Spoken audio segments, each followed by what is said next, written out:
vuelta a esto, ¿no? Y me parece mejor. Bueno, les cuento así un poco rápido. Este es el ejercicio de incidencia oblicua, de una onda con incidencia oblicua, que era el que nosotros habíamos llamado, si yo mal no recuerdo, problema 2 en el examen. El enunciado tenía un error y el error estaba acá. Un error de tipeo, acá decía X, ¿sí? Y X no tenía que decir Z como está puesto acá. Esa es la razón. Por esa razón nosotros consideramos que le sumamos directamente este ejercicio valía 30 puntos. Sumamos esos 30 puntos. Ahora, dicho esto, vamos a la resolución del ejercicio, considerando entonces, en este caso, yo voy a acometer una solución, que sería la solución que corresponde al problema, por ahí el más, no sé si el más laborioso, son los dos, la labor es matemática prácticamente la misma. Yo me voy a dedicar a trabajar con el caso en que la amplitud de la onda incidente, el campo electromagnético incidente, se especifica en términos de la intensidad de campo magnético. ¿Sí? Entonces ese es el primer punto que vamos a abordar. Y en relación a eso, les recuerdo que era un medio 1 que tenía una permitividad relativa de 1, por lo tanto, si tiene permitividad relativa de 1, se trata de aire, y la permeabilidad relativa es 1. Esto lo aclaro porque en el otro ejercicio, en el de guía de ondas, yo justamente hasta a propósito lo hice, dije que la permeabilidad valía tal cosa y la permitividad valía tal otra. Y uno, no recuerdo quién y no importa ahora quién fue, confundió permitividad con permeabilidad. Por lo tanto, los números iban a dar no mal, muy mal. Entonces, esto es la permeabilidad, ¿sí? Ojo, a esta altura del partido no debería decir esto, ¿eh? Pero bueno, pasó, lo que pasó, pasó. Y esto es la permitividad. Si estos son errores que no pueden admitirse estos errores. Por esa razón, presten muchísima atención a esta cuestión. La onda incidente, como ven, tiene una componente según la amplitud, es según J versor. ¿Sí? Habla que la amplitud del campo está polarizada según la dirección del eje Y. Si estamos trabajando como en este caso, que fue el esquema de trabajo con el cual nosotros empezamos a trabajar, o mejor dicho, con el esquema, a ver si lo achico un poco, acá está, el esquema genérico de trabajo fue que la amplitud de campo magnético es estas H sub I. Fíjense cómo están dispuestos los ejes. Acá está el eje Y, acá está el eje X y acá está el eje Z. El eje Z entra en el segundo medio. El segundo medio, que es un vidrio, básicamente, y que tiene un índice de refracción de 1,55. Ese es el dato, el índice de refracción del segundo medio. ¿Esto qué quiere decir? Que n sub 2 es igual a la raíz cuadrada de epsilon sub R2. Discúlpenme un segundito que voy a ver que me están enviando mensaje por ahí, es Carlos, Darío. Ah, no, acá está, fuiste vos. Entonces, el punto entonces es que ese es el campo incidente y si estamos en esa situación, el campo eléctrico, dado que estamos considerando que lo que incide es una onda plana y homogénea, es perpendicular al campo incidente. Si el campo incidente está según la dirección del eje Y, queda claro que la otra componente es perpendicular. Fíjense, el campo eléctrico es perpendicular a la dirección de propagación y también ese campo es perpendicular a el campo magnético.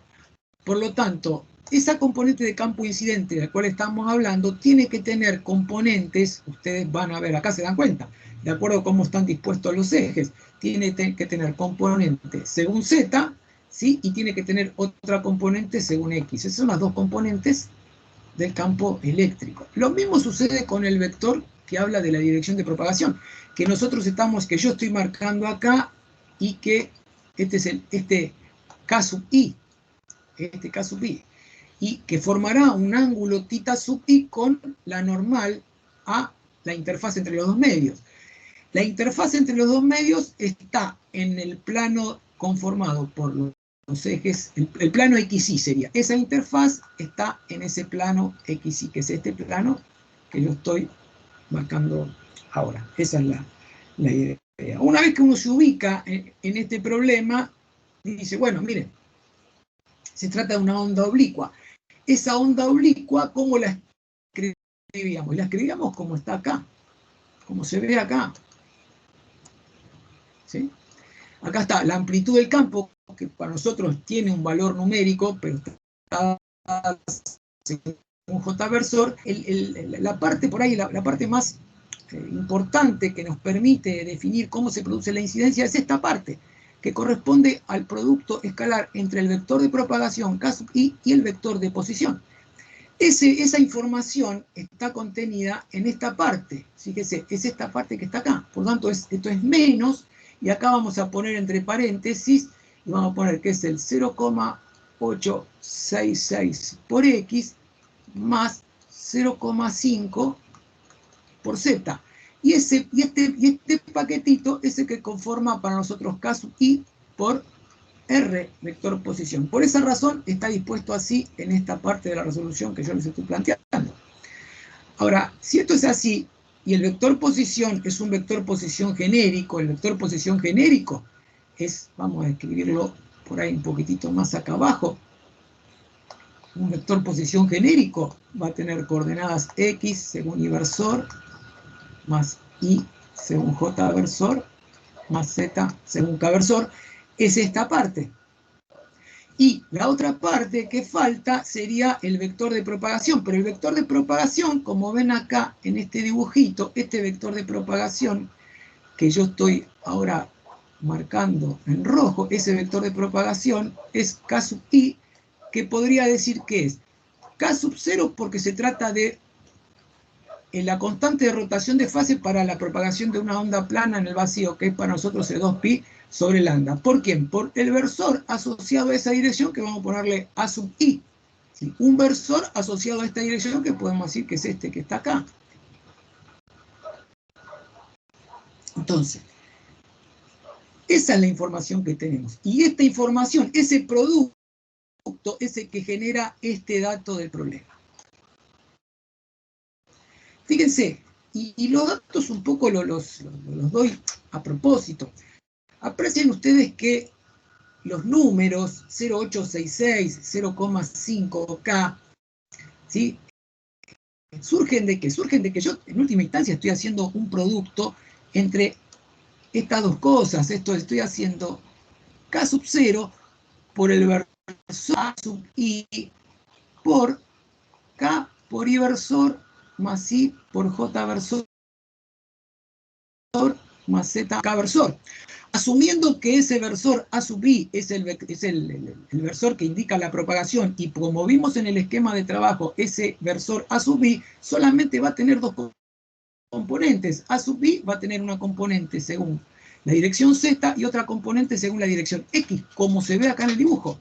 ¿Sí? En el esquema se ve entonces que ese versor A sub I, que es el versor que indica la dirección a la cual está incidiendo el campo, va a tener una componente positiva según I versor, más otra componente positiva A sub Z según K versor. Y si es un versor, A sub X al cuadrado más A sub Z al cuadrado es igual a 1 porque es un versor, de acuerdo a esa definición. Y de alguna forma el dato se había dado para facilitar las cosas. Aprecien ustedes que directamente, si esto es así, queda claro que al hacer este producto, el resultado ¿cuál va a ser? K sub 0 por, fíjense que sería A sub X por X más A sub Z por Z, dado que el versor de propagación, el A sub I, solamente habíamos dicho que tiene componente en X y tiene componente en Z, no tiene componente en la dirección Y.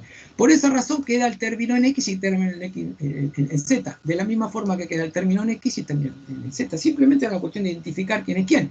Entonces, ¿quién es quién en este juego? En este juego las cosas son más fáciles. ¿Por qué razón? Porque si yo me fijo en el vector conformado por el 0,866 y el 0,5, si me doy cuenta y calculo el módulo, directamente el módulo vale 1. Si lo hicimos a propósito para que esas cuentas sean más fáciles. Entonces, moraleja, si esto es así, yo digo que este vector de propagación, que es K sub 0 por A sub I, para nosotros será 0,866 por I versor más 0,5 por K versor, ¿sí? Porque eso genera el dato que tenemos acá nosotros, que dio origen a todo esto. Simplemente lo que yo estoy haciendo ahora para hacer las cuentas más o menos fáciles es multiplicar y dividir por 2pi. ¿Por qué razón? Porque yo sé que el vector de propagación es 2pi sobre lambda. Se multiplico y divido por 2pi. Esto directamente es 1. Por lo tanto, este es ni más ni menos que, como está acá marcado en azul, el vector, el versor de propagación. 2pi, este 2pi corresponde a este 2pi del 2pi sobre lambda. Y este que está acá, ¿quién va a ser? Directamente. Este que está acá es el 2pi que corresponde al que está en el denominador. Por lo tanto, la longitud de onda corresponde a ¿quién? Y es 2pi metros. Si la propagación se produce en el aire, y 2pi metros, que es 6.283 de metro, la longitud de onda, queda claro que la frecuencia es 47,74 MHz. ¿Sí? MHz. Pero tenemos la dirección del versor, A sub I, ya lo tenemos definido, y esto ayuda a poder saber inclusive cuál es el ángulo de incidencia. Entonces, yo creo que el primer problema es desencriptar lo que está metido acá en el argumento de esa función exponencial. Nos hablaba de definir claramente, con eso podíamos definir la longitud de onda y podemos definir el ángulo de incidencia a través de la definición del versor, el versor que indica, que especifica la dirección de propagación de la onda plana que está incidiendo sobre la interfase. ¿Sí? Y la longitud de onda también nos da información sobre la frecuencia. En general la frecuencia se calculó bien, no había... Bueno, no, en general no, miento, hay muy poco que calculaban bien la frecuencia. Bueno, entonces, pero esta manipulación que yo hice en relación a la obtención del versor normal, el versor asociado a la dirección de propagación incidente, en general, creo que no la hizo nadie. No recuerdo que nadie la hizo. Aquí vemos un poquitito más la aclaración de ese cálculo, que es por todo lo que acabo de decirle, verificando que se trata de un versor normal. Acá un poco la geometría para establecer quién es quién en todo esto. Si este es la incidencia, ¿sí? La componente A sub z es esta proyección, la que va desde acá hasta acá, ¿sí? Que yo estoy marcando acá en celeste, y la componente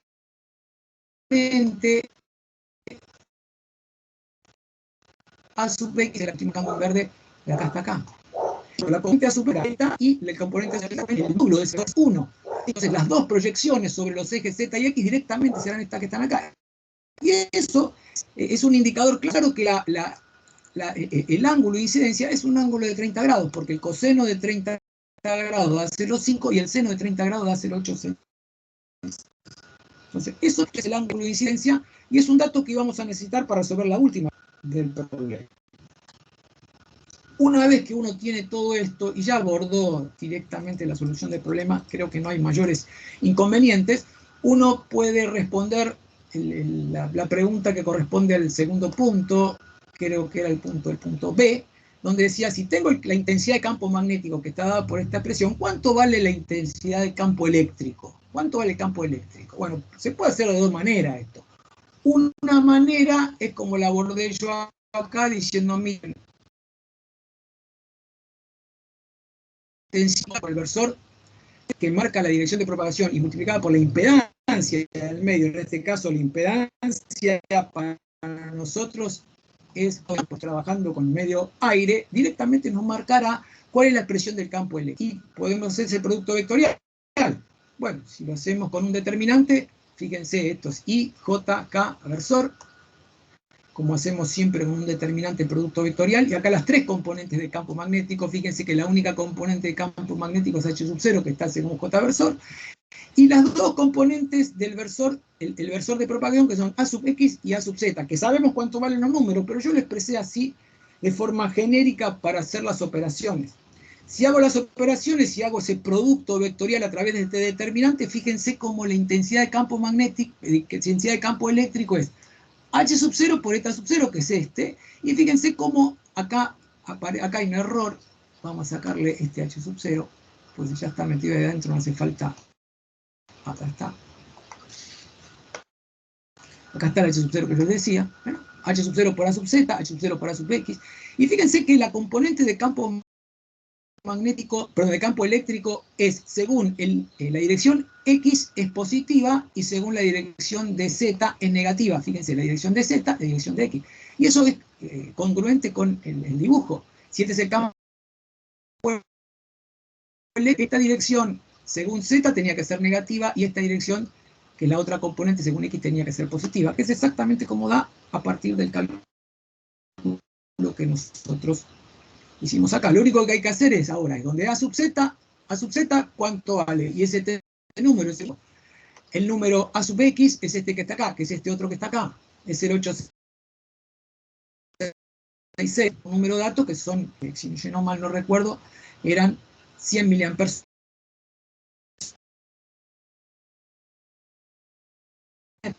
¿Hacer una pregunta en esto? ¿Están escuchando? ¿Se escucha o no se escucha? Díganme, por favor. ¿Están ahí todavía o ya fue? Perfecto.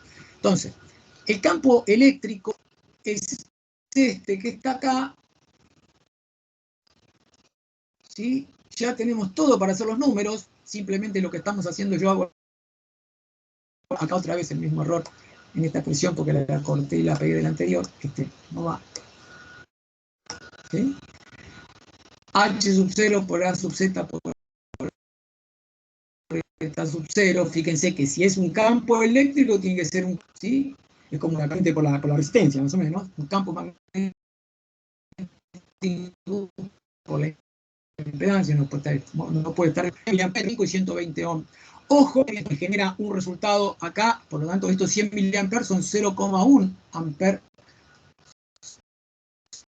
sobre metro, para que las puedan medir. Lo mismo acá. ¿Sí? Y el resultado daría esta componente y la otra componente que, digamos, la forma ortodoxa de presentar el resultado es esta forma que está acá. Repitiendo lo que yo les contaba antes, ¿sí? Que lo expresé de forma analítica, pero fíjense cómo está la parte de la E sub 0X y la E sub 0Z, son las dos componentes del campo eléctrico incidente.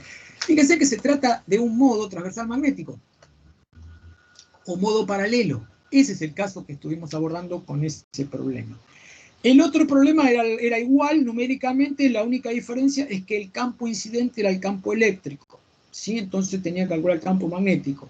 El abordaje del problema es similar, simplemente que en vez de multiplicar por la impedancia hay que dividir por la impedancia. Y el resto, que tiene que ver con la geometría de la incidencia, también es el mismo.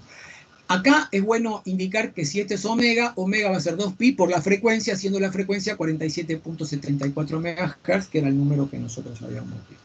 Entonces, esa es la expresión exponencial compleja de la intensidad de campo eléctrico. En tanto que la expresión exponencial compleja de la intensidad de campo magnético ya la dábamos como dato, lo único que restaba fue explotarla un poco, analizarla y bueno, para poder definir cuál es el ángulo de incidencia.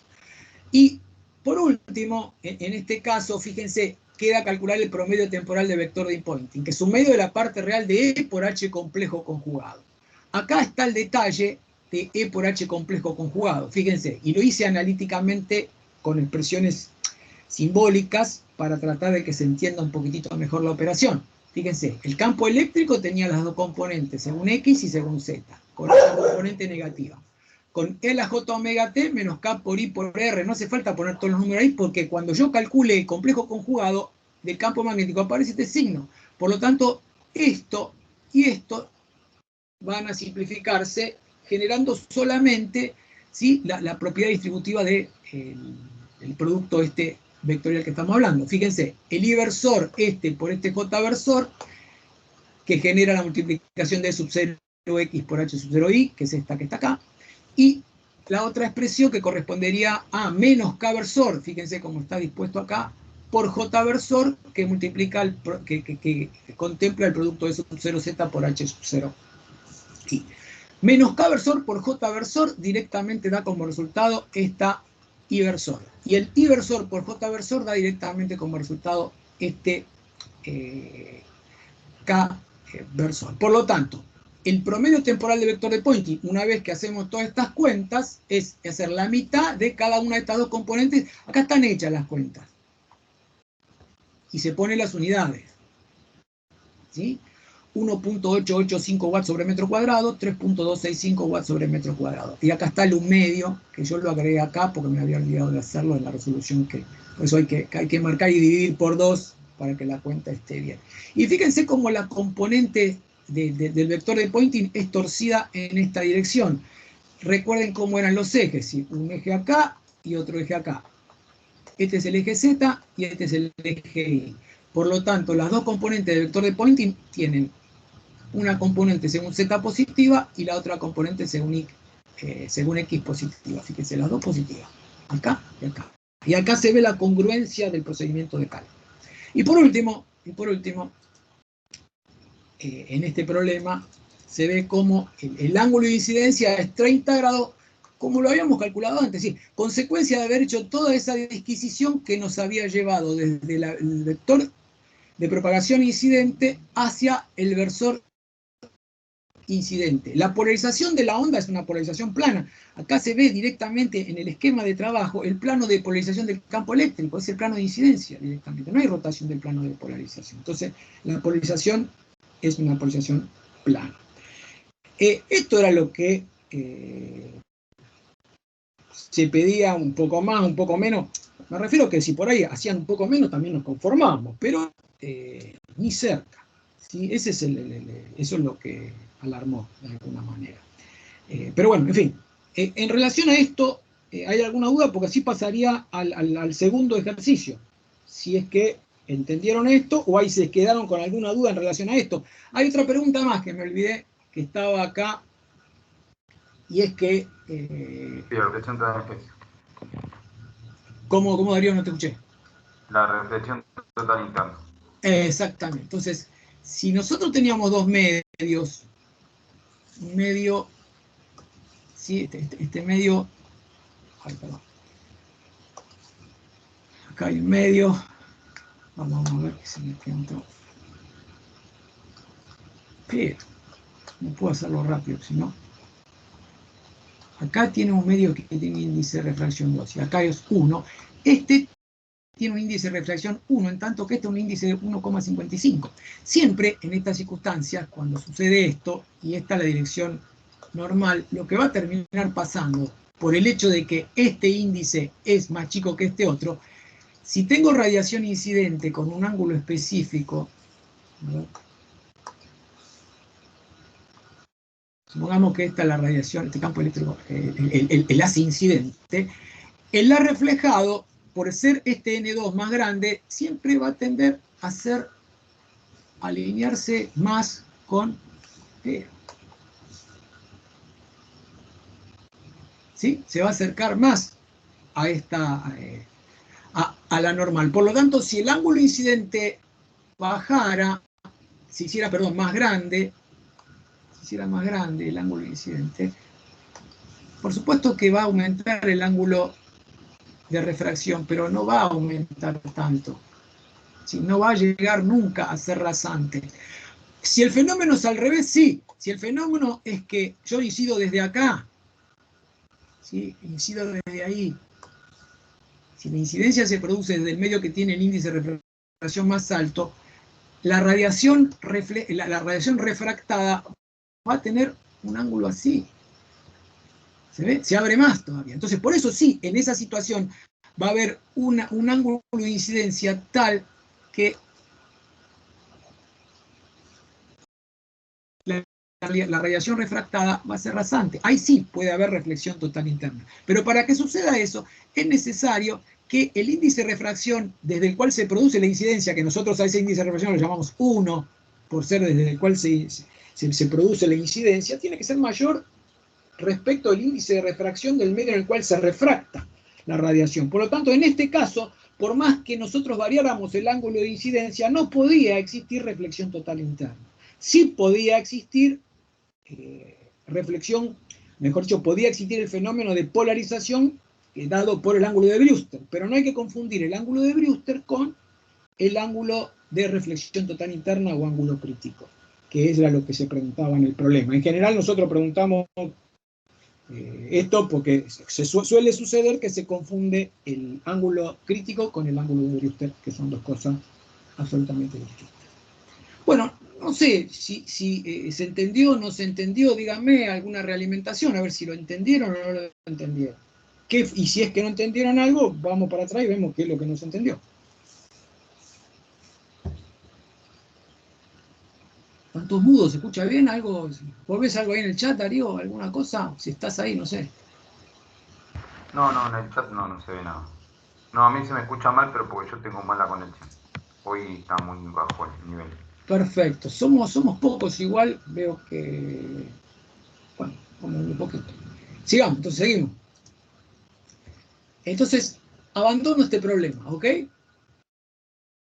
Este problema igual se los espero tenerlo. Pasa que lo voy a exportar, a ver si lo puedo exportar en PDF. A veces me fallutea este software, ¿viste? Con ondas oblicuas 2. A veces me aparecen las últimas marcas y no guarda las primeras, y las que tenía originalmente el archivo. Y ahora vamos al problema de guía de ondas. A ver si está... A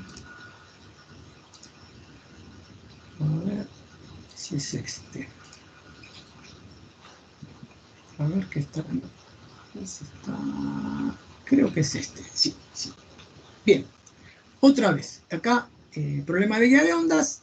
El dato en un problema era este, que es la intensidad de campo magnético.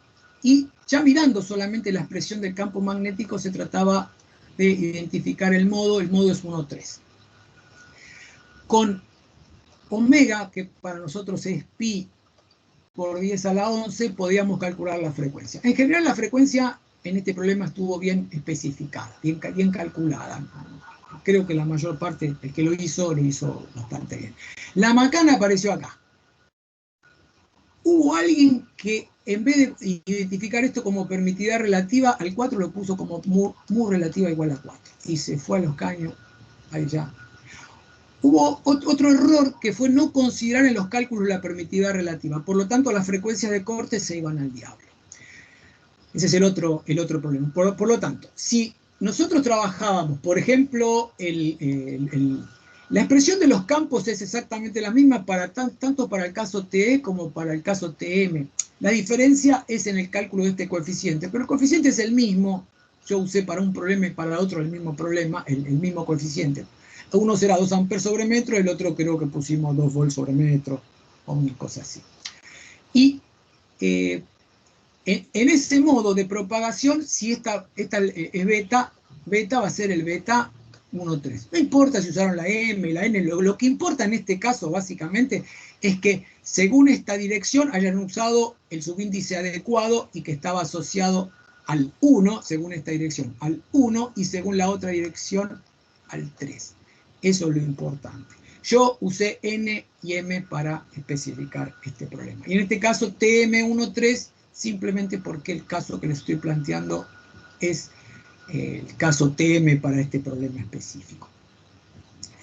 Después, las frecuencias de corte se calculan con esta expresión que, digamos, yo no voy a deducir ahora otra vez, pero ustedes podían sacar prácticamente de los apuntes sin ningún inconveniente. Bueno, acá sí, la frecuencia, por las cuentas que se hacen, da 50 GHz, ¿sí? Y la frecuencia de corte, fíjense, este es el problema que apareció acá. C sobre 2 y la raíz cuadrada de la permitida relativa había que usar. Por lo tanto, acá había, la permitida relativa era 4, por lo tanto es C sobre 4 en el momento de hacer las cuentas. Para la frecuencia de corte, para el modo específico con el cual nosotros estamos trabajando, ¿sí? Fíjense que C sobre 2, y acá otra vez este Este raíz de 4 genera otro 2.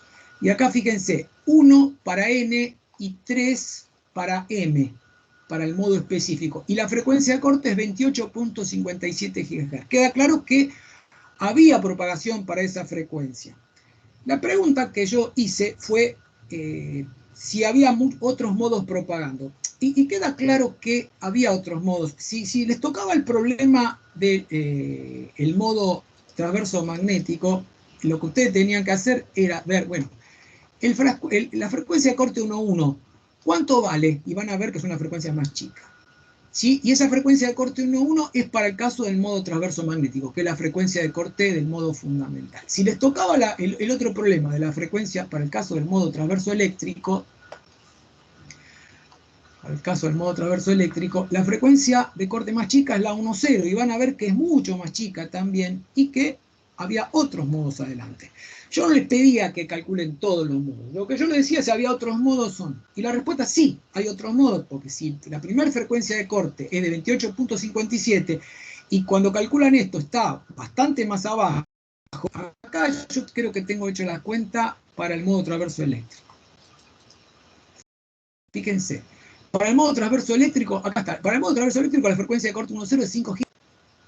A 28, fíjense que aparecen otras. Si yo hago acá el modo 0.1, fíjense, es 9.37 gigas. Por lo tanto, hay otros modos que están propagando. Yo lo único que pedía era que me dijesen si había otros modos o no había otros modos. ¿Sí? Algunos, solamente una persona hizo un planteo, procuró ser un planteo completo, pero se topó con el problema de que la frecuencia de corte estaba mal calculada, consecuencia de no haber considerado esto. Al no haber considerado esto, resultaba que la frecuencia del corte era el doble. Era de 56 gigas, y al ser 56 GHz esa frecuencia, les daba que no daba propagación. Entonces generaba toda una serie de errores en lo que venía después. ¿Sí? Entonces, esa fue la cuestión. El beta 1.3, que sería la constante de rotación de fase, fíjense, omega, esto sería la constante de rotación para la propagación en vacío, el K sub 0, por la raíz de epsilon r, por el factor de corrección, que para nosotros, dentro de la raíz cuadrada tiene la frecuencia de corte 1.3, que es esta que está acá, que es esta que está acá, que se repite. Y otra vez, sí, la longitud de onda es la longitud de onda de propagación en el vacío, que con la frecuencia que tenemos de 0,5 GHz daba 0,6 milímetros. Les recuerdo que para hacer estas cuentas es necesario trabajar las cosas estas en metro. Acá no hay mayores problemas, pero cuando se mezclan y hay que hacer cuentas entre algunos factores que tienen distintas unidades, hay que ser cuidadoso. Y acá está el cálculo, estos son números directamente, el beta 1.3 del cual estamos hablando. La frecuencia de corte es 5 gigas, ¿sí? Y después tenemos que la impedancia de onda, la impedancia de onda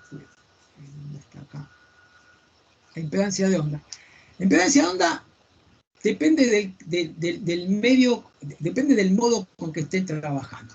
En general, la impedancia de onda, si uno quiere para el modo transverso eléctrico, ¿qué era? Como hacen siempre, si J, o sea, sería, no sería J en este caso.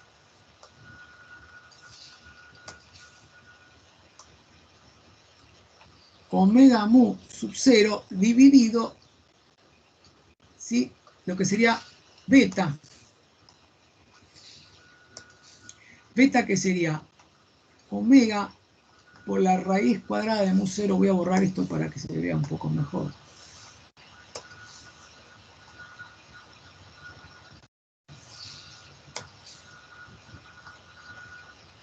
Por la raíz cuadrada, perdón, vamos.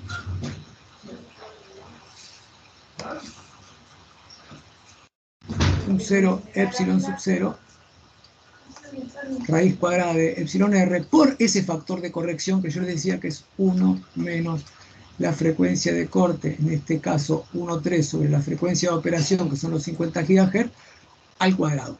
Si eso lo trabajan, genera esta expresión, que son los 120 pion que están en el numerador, afectados por la raíz cuadrada de epsilon sub r, que para nosotros es esa raíz de 4, y por este cociente, ¿sí? Que es el que actúa generando esta expresión. si es el caso, y eso generaba una impedancia, se hacen las cuentas, de 229,100, creo que es 168 68. Eso deben verificar la cuenta, porque acá yo puse no sé si es 229,68, me parece. Eso se me escapó ahora con el anaranjado ese de lo que estoy haciendo yo ahora.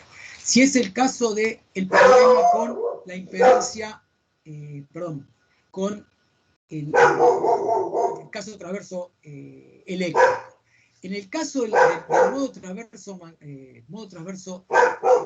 magnético, la impedancia del modo transverso magnético la tienen del cociente también entre los campos eléctricos y el campo magnético. Y fíjense que para el caso que ustedes están trabajando, perdón, discúlpenme un minutito que con los perros acá que me están enloqueciendo, que sería para nosotros el beta que ustedes obtuvieron, o sea, vamos a poner el beta, ¿sí?, multiplicado por 120 pi ohms dividido la raíz de epsilon sub r, ¿sí?, dividido el factor de propagación, que para nosotros es el factor que nosotros llamamos K, que sería el 2 pi sobre lambda, que para nosotros sería en este caso, para ponerlo en los términos que ya habíamos visto en el desarrollo de la clase teórica.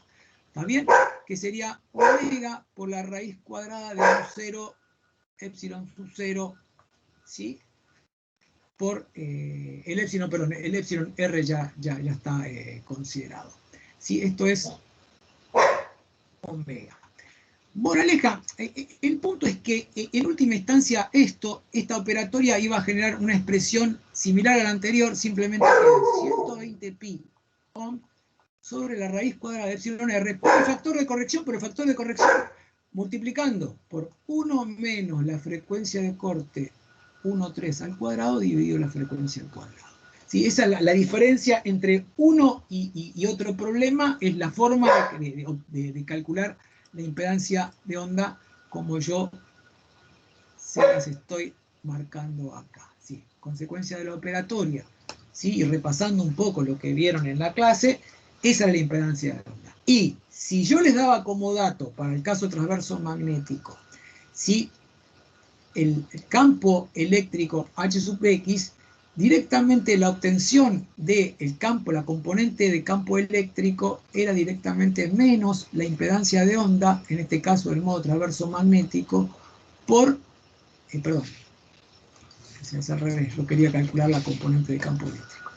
Sí, la componente de campo eléctrico E sub I sería menos la impedancia de onda por la componente de H sub X. Por esa razón, el signo negativo que aparece ahí. ¿Está bien? Si es la impedancia de onda del modo transverso magnético, si usan el modo transverso magnético, la impedancia de onda del modo transverso magnético. Si usan el modo transverso eléctrico, será la impedancia de onda del modo transverso eléctrico. Y lo que había que hacer es las cuentas. En este caso está hecho la cuenta para el modo transverso eléctrico. Fíjense, los 2 amperes sobre metro por los 229,68 ohms que yo les contaba antes. Eso genera un nuevo número, que es este número que está marcado acá en rosado. ¿Sí? Este número que está marcado acá en rosado. Y el resto de las expresiones es igual. Si quieren, en donde decía beta, corresponde al beta 1,3, pueden poner el valor numérico del beta 1,3 que se podría haber calculado, o se puede expresar así y poner abajo el valor de beta 1,3. Esto es poner todos los resultados en forma simbólica y después reemplazar o poner abajo una lista con los valores numéricos asociados a cada uno de esos resultados. Eso es lo que se pedía en este problema, si es que yo mal no recuerdo, no aparece alguna otra cosa. Esto es lo que nosotros pedíamos en los 2 primeros problemas. ¿Alguna duda, alguna pregunta en relación a esto?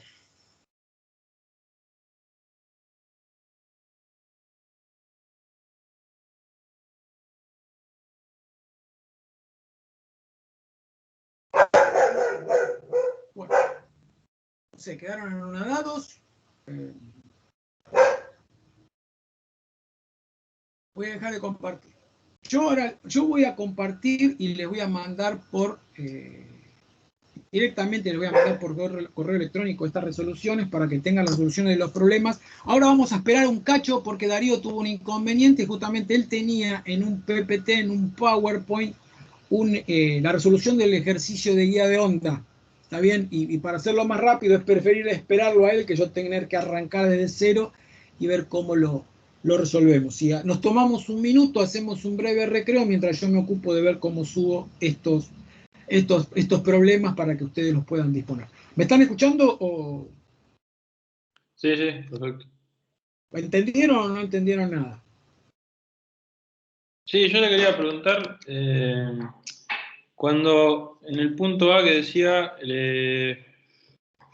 espera, estoy buscando acá, el modo en el que propaga, me estoy confundiendo con el A o el B. El modo fundamental pedía creo que en el segundo, y en el primero pedía el modo en que propaga. Capaz que recién lo dijo, pero justo se me había cortado. A ver, el primer problema es el problema de propagación obliqua. Cuando yo ahí estaba hablando del modo con que incide, estamos hablando de... No. Perdón, en el que estaba explicando recién igual decía yo. El de guía de ondas. Está bien.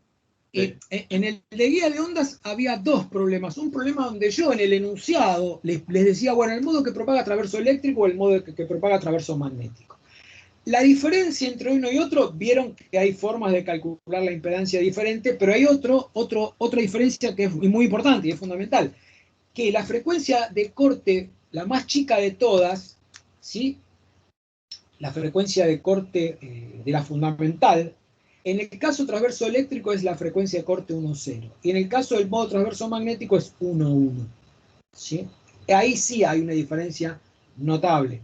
Entonces, si yo les pido, en el enunciado les pido específicamente cuál es la frecuencia de corte, no recuerdo a ver el nombre que usé, la manera de redactarlo, voy a ver si lo miro, a ver, préstenme, denme un minuto y busco directamente el enunciado del problema para ver exactamente cómo lo dije, así lo uso.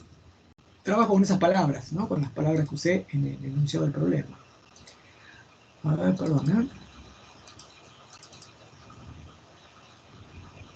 Ahora está levantando. Dice, estoy hablando del problema de guía de ondas, y calcule la frecuencia de corte asociada al modo que reporta en A, la constante de rotación de fase para ese modo, y calcule también la frecuencia de corte correspondiente al modo fundamental. El modo fundamental corresponde a la frecuencia de corte más chica. Si se trata del modo transverso magnético, es la 1,1. Si les tocó el problema del modo transverso eléctrico, es la 1,0. ¿Contestada la pregunta? Sí, perfecto. Pero eso en el punto B. Y en el punto A que pedía la frecuencia de la señal que propaga, ahí, esa frecuencia, ¿cuál sería? El punto A, la frecuencia de la señal que propaga es los 50 GHz. Sí, no, está bien. Perdón, quise decir... Y el modo que corresponde a la expresión dato, ¿a eso te referís? Eso, ahí está. Ese sería el modo 1,3, tanto en un caso traverso eléctrico como en el otro caso traverso magnético. Eso lo ves con los subíndices, con los números que aparecen en el seno y el coseno. Ah, ahí está. ¿Está bien? Sí. Entonces, esa es la identificación del modo, la expresión del modo específico. Pero queda claro que si uno quería escribir la expresión completa del campo que propagaba, por supuesto, esa era incompleta porque faltaban los otros modos, pero bueno, si no se hace inmanejable, y yo quería que nos concentremos simplemente en estos aspectos que eran, entiendo yo, lo que quería que sepan distinguir con un problema de esta naturaleza. Pero Sí, bueno, yo había sacado la frecuencia y claro, me enredé con la frecuencia que tenía, tratar de encontrar el modo, pero no, la verdad que ahí en eso estaba bastante flojo. el modo se veía en la expresión dato, ¿no? Claro, sí. Y había otra persona que justamente como uno usó el epsilon relativo en el denominador, ¿qué obtuvo? A ver, voy a comentar un error, por ahí el que identifique el error que cometió por ahí se va a dar cuenta, yo no me acuerdo quién era, y si lo supiera tampoco lo voy a decir. Fíjense, vamos al caso de la impedancia. A ver, voy a agregar una hoja. Vamos a agregar una hoja.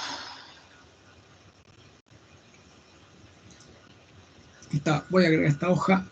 Fíjense, vamos a tomar el caso transverso eléctrico.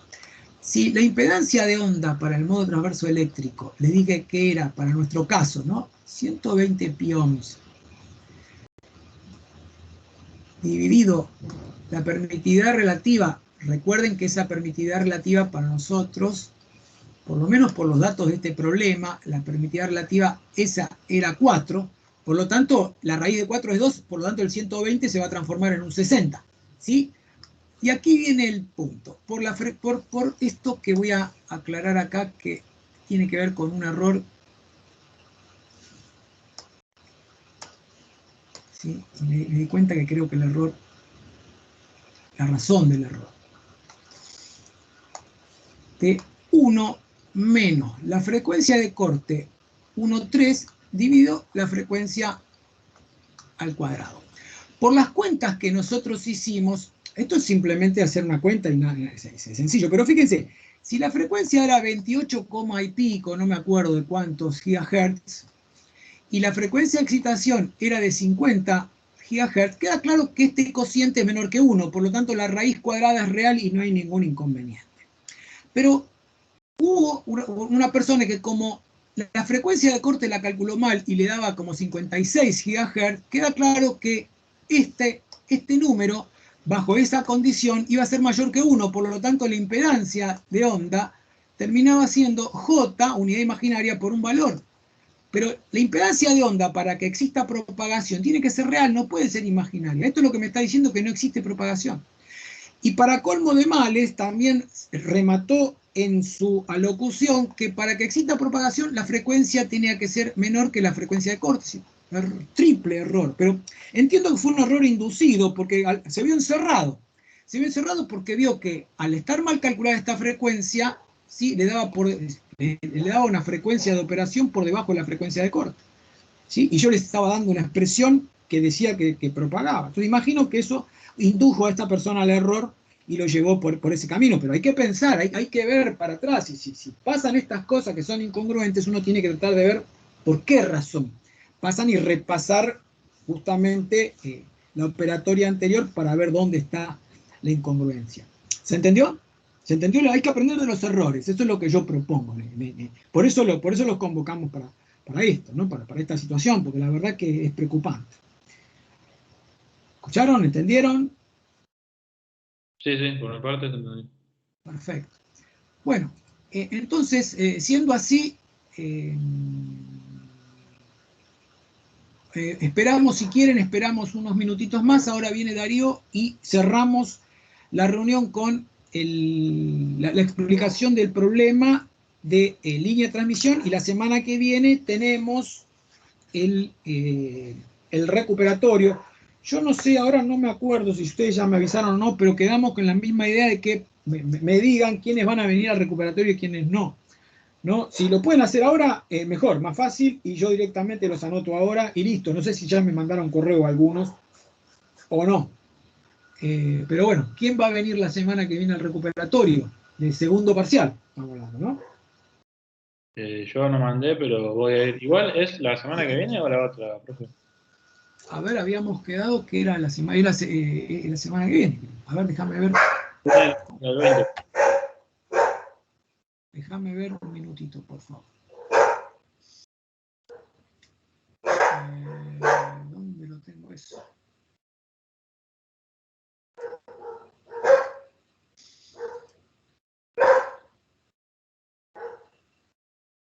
Calendario. Acá está. Sí, es el 20, perdón. No, era estoy yo corrido con el calendario. El 13 es el recuperatorio del primer parcial.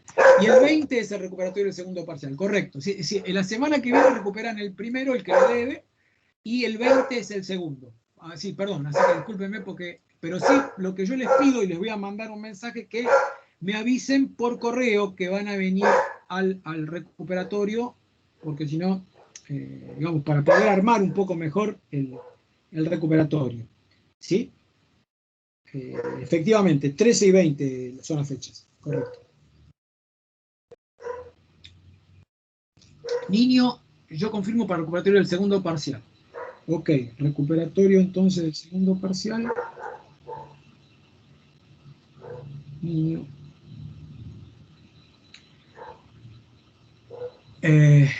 Perfecto, igual mando el correo, sería genial. Fiamma también. Alguien estaba hablando y yo lo interrumpí. Sí, su email está en el campus. Sí, sí, es el email institucional. Ahora se los pongo, Usted, vos ves ¿quién es el que está hablando? Gil Vicet.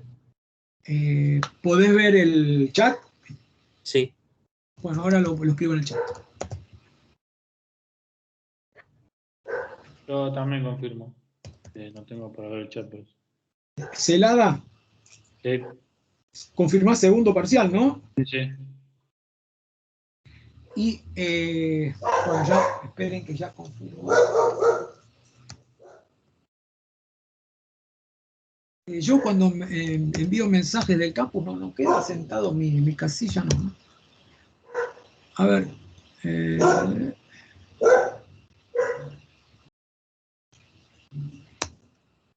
Fue mi correo.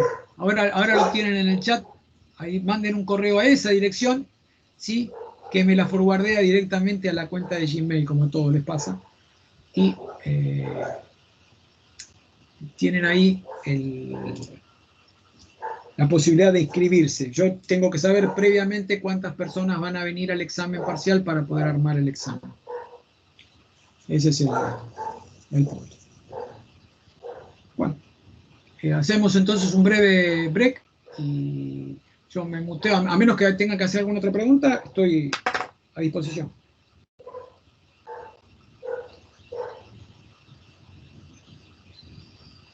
Yo no quiero ser reiterativo, pero lo voy a hacer. Tiene que poner energía a esto porque la producción del segundo parcial, la verdad que fue muy mala, ¿no? Y si aspiran a tener una aprobación directa, en las condiciones del examen anterior no se puede obtener, es imposible. Por eso tienen tiempo, hasta el 20, lo que deben el segundo parcial, tienen tiempo. No sé lo que pasó en el primer parcial porque veo buenas notas, pero no hay que dejarse engañar por eso, porque lo que vi escrito no se ajusta a la realidad, ¿no? Tal vez la forma, la modalidad en la que tomamos el primer parcial facilitó todo eso. Ahora en esto que ustedes tienen que exponer, tienen que expresarse, tienen que escribir, bueno, tal vez se complique más por esa razón. Entonces, veamos la manera en que se pueden comunicar bien y se hagan entender bien y no metan la pata mucho como se metió la pata en esta primera parte. A ver, no quiero ser hincha, pero tengo que ser sincero, no quiero que se engañen, no llamarse a engaño. Así que bueno, si alguien quiere comentar algo lo puede hacer, si no, hacemos una breve interrupción y yo me comunico con Darío a ver cómo sigue esto. ¿Ok?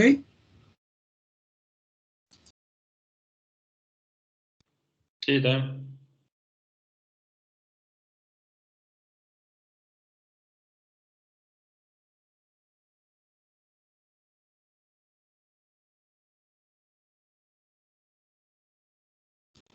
Contesto a la pregunta de Fiamma. El recuperatorio tiene un grado de dificultad similar. El problema que aparece en esta virtualidad es lo que yo ya les dije antes. Nosotros no podemos tomar un ejercicio similar para hacer los mismos pasos y los mismos procedimientos que en la guía de trabajos prácticos. Hay que tratar de ver cómo se las ingenian para hacer lo que nosotros le planteamos, pero apreciarán ustedes que nada de lo que se planteó acá es algo que no se haya presentado en los ejercicios que se plantearon para la resolución de los problemas, ¿no?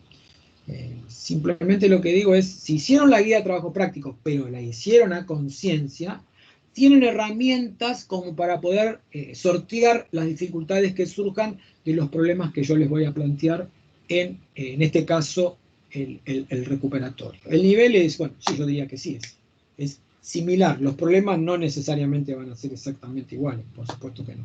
Los temas, ya saben, como entró esta onda oblicua, por ahí podemos insistir sobre la onda refractada, en este caso no lo hicimos. Podemos insistir sobre la propagación de un medio con pérdida, en este caso no lo hicimos. Y hay cosas que no entraron, pero tampoco podemos tomar todo, porque si no, se hace interminable.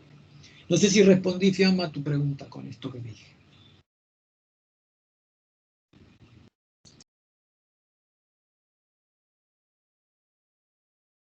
Bueno, esperemos un cachito entonces.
Hola, ¿me escuchan?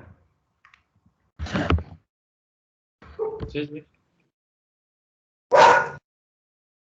¿Se escucha, Darío? Sí. ¿Qué pasó al final? Hola, ¿Cómo hola. estás, Mateo? ¿Me escuchás? Ah, se me había cortado. Sí, sí, ahí no había escuchado antes, pero que se cortó. Sí, lo fui a bañar porque le subió un poquito la fiebre, ¿viste? Se le había ido a 38. Sí. No le subió mucho, pero tenía... Lo que pasa es que le di el antitérmico y no le hizo nada. ¿A Entonces, qué hora se lo diste? y se los di a las... poner a las 5. Y ya le tendría que haber hecho efecto. Y Pero no le hizo nada. ¿cuál es el que te dieron? El termofrem. Ah, pues no, este se le hace cosquilla, ¿viste? Es muy claro, exactamente. ¿Sabes por qué me di cuenta que le hace cosquillas? Porque cuando le doy el otro le baja la fiebre. El ibuprofeno le baja. Pero me dijo la doctora que le dé uno y después le dé el otro. Y bueno, ahora le tocaba el ibuprofeno, no le hace nada. Lo que Y pasa le que hace cosquillas, exactamente. a Encima la veces dosis es re poquito, ¿viste? Entonces, a pero mí bueno. me pasaba con los chicos que por ahí tenías que darle, por ejemplo, Ibupirac, pero el Ibupirac se lo tenés que no se lo podés dar cuando son muchos seguidos cada 4 horas. Es mejor espaciarlo más. Claro, Entonces en el claro. medio podíamos poner otro antitérmico de otra que no sea ibuprofeno. Termofrem. A vos te dieron, pasa Ah, que pero el que te dieron es un livianito mal, ¿viste? y lo que pasa es que, claro, él siempre toma el termofren, que vendría a ser como el paracetamol, Y como en y bueno, gotitas o en... no, en gotas es para el bebé, para él es en jarabe también, igual, pero, o sea, es la misma droga, pero al venir en jarabe, igual que el otro, no viene con el gotero, pero es lo mismo. Porque sí, con el otro tenés más control, con este va con la medida. sí. Así que, Así que ahora tenés que fumártela hasta que le toque de vuelta el ibuprofeno. y seguro, porque cuando le doy el otro le baja el toque. Aparte, yo me di cuenta porque Ah, transpira, ¿viste? ah, Pero bueno, ahora no se lo podía dar, entonces bueno, subí cuando baño un cacho, ¿viste? Con eso lo dejo un rato ahí en la escúchame, bañadera y lo aflojo. como vos quieras, escúchame, si querés, para estar más No, tranquilo acá dale, con doy el vos, ejercicio. Y por sí, yo, vamos a darlo. ¿Vos ya terminaste? sí, recién terminé, dije, bueno, yo ahora voy a ver si les comparto el ejercicio, los mando ahí Yo lo compartí. No sé si le llegó ahí a los chicos. Sí, yo lo vi acá, lo que pasa es que no todos tienen acceso al chat, ¿viste? Ah, sí, yo lo compartí ahí por la duda, de que, más que todo, si no, no volvía. Pero Yo voy a ver si lo envío ahora por el campus y voy a las casillas de correo, lo envío para todos en la casilla en un mensaje con los ejercicios resueltos, ¿ok? bueno, espera que busco el ejercicio. Espera un Ah, cachito, chicos. yo entonces empiezo a hacer eso.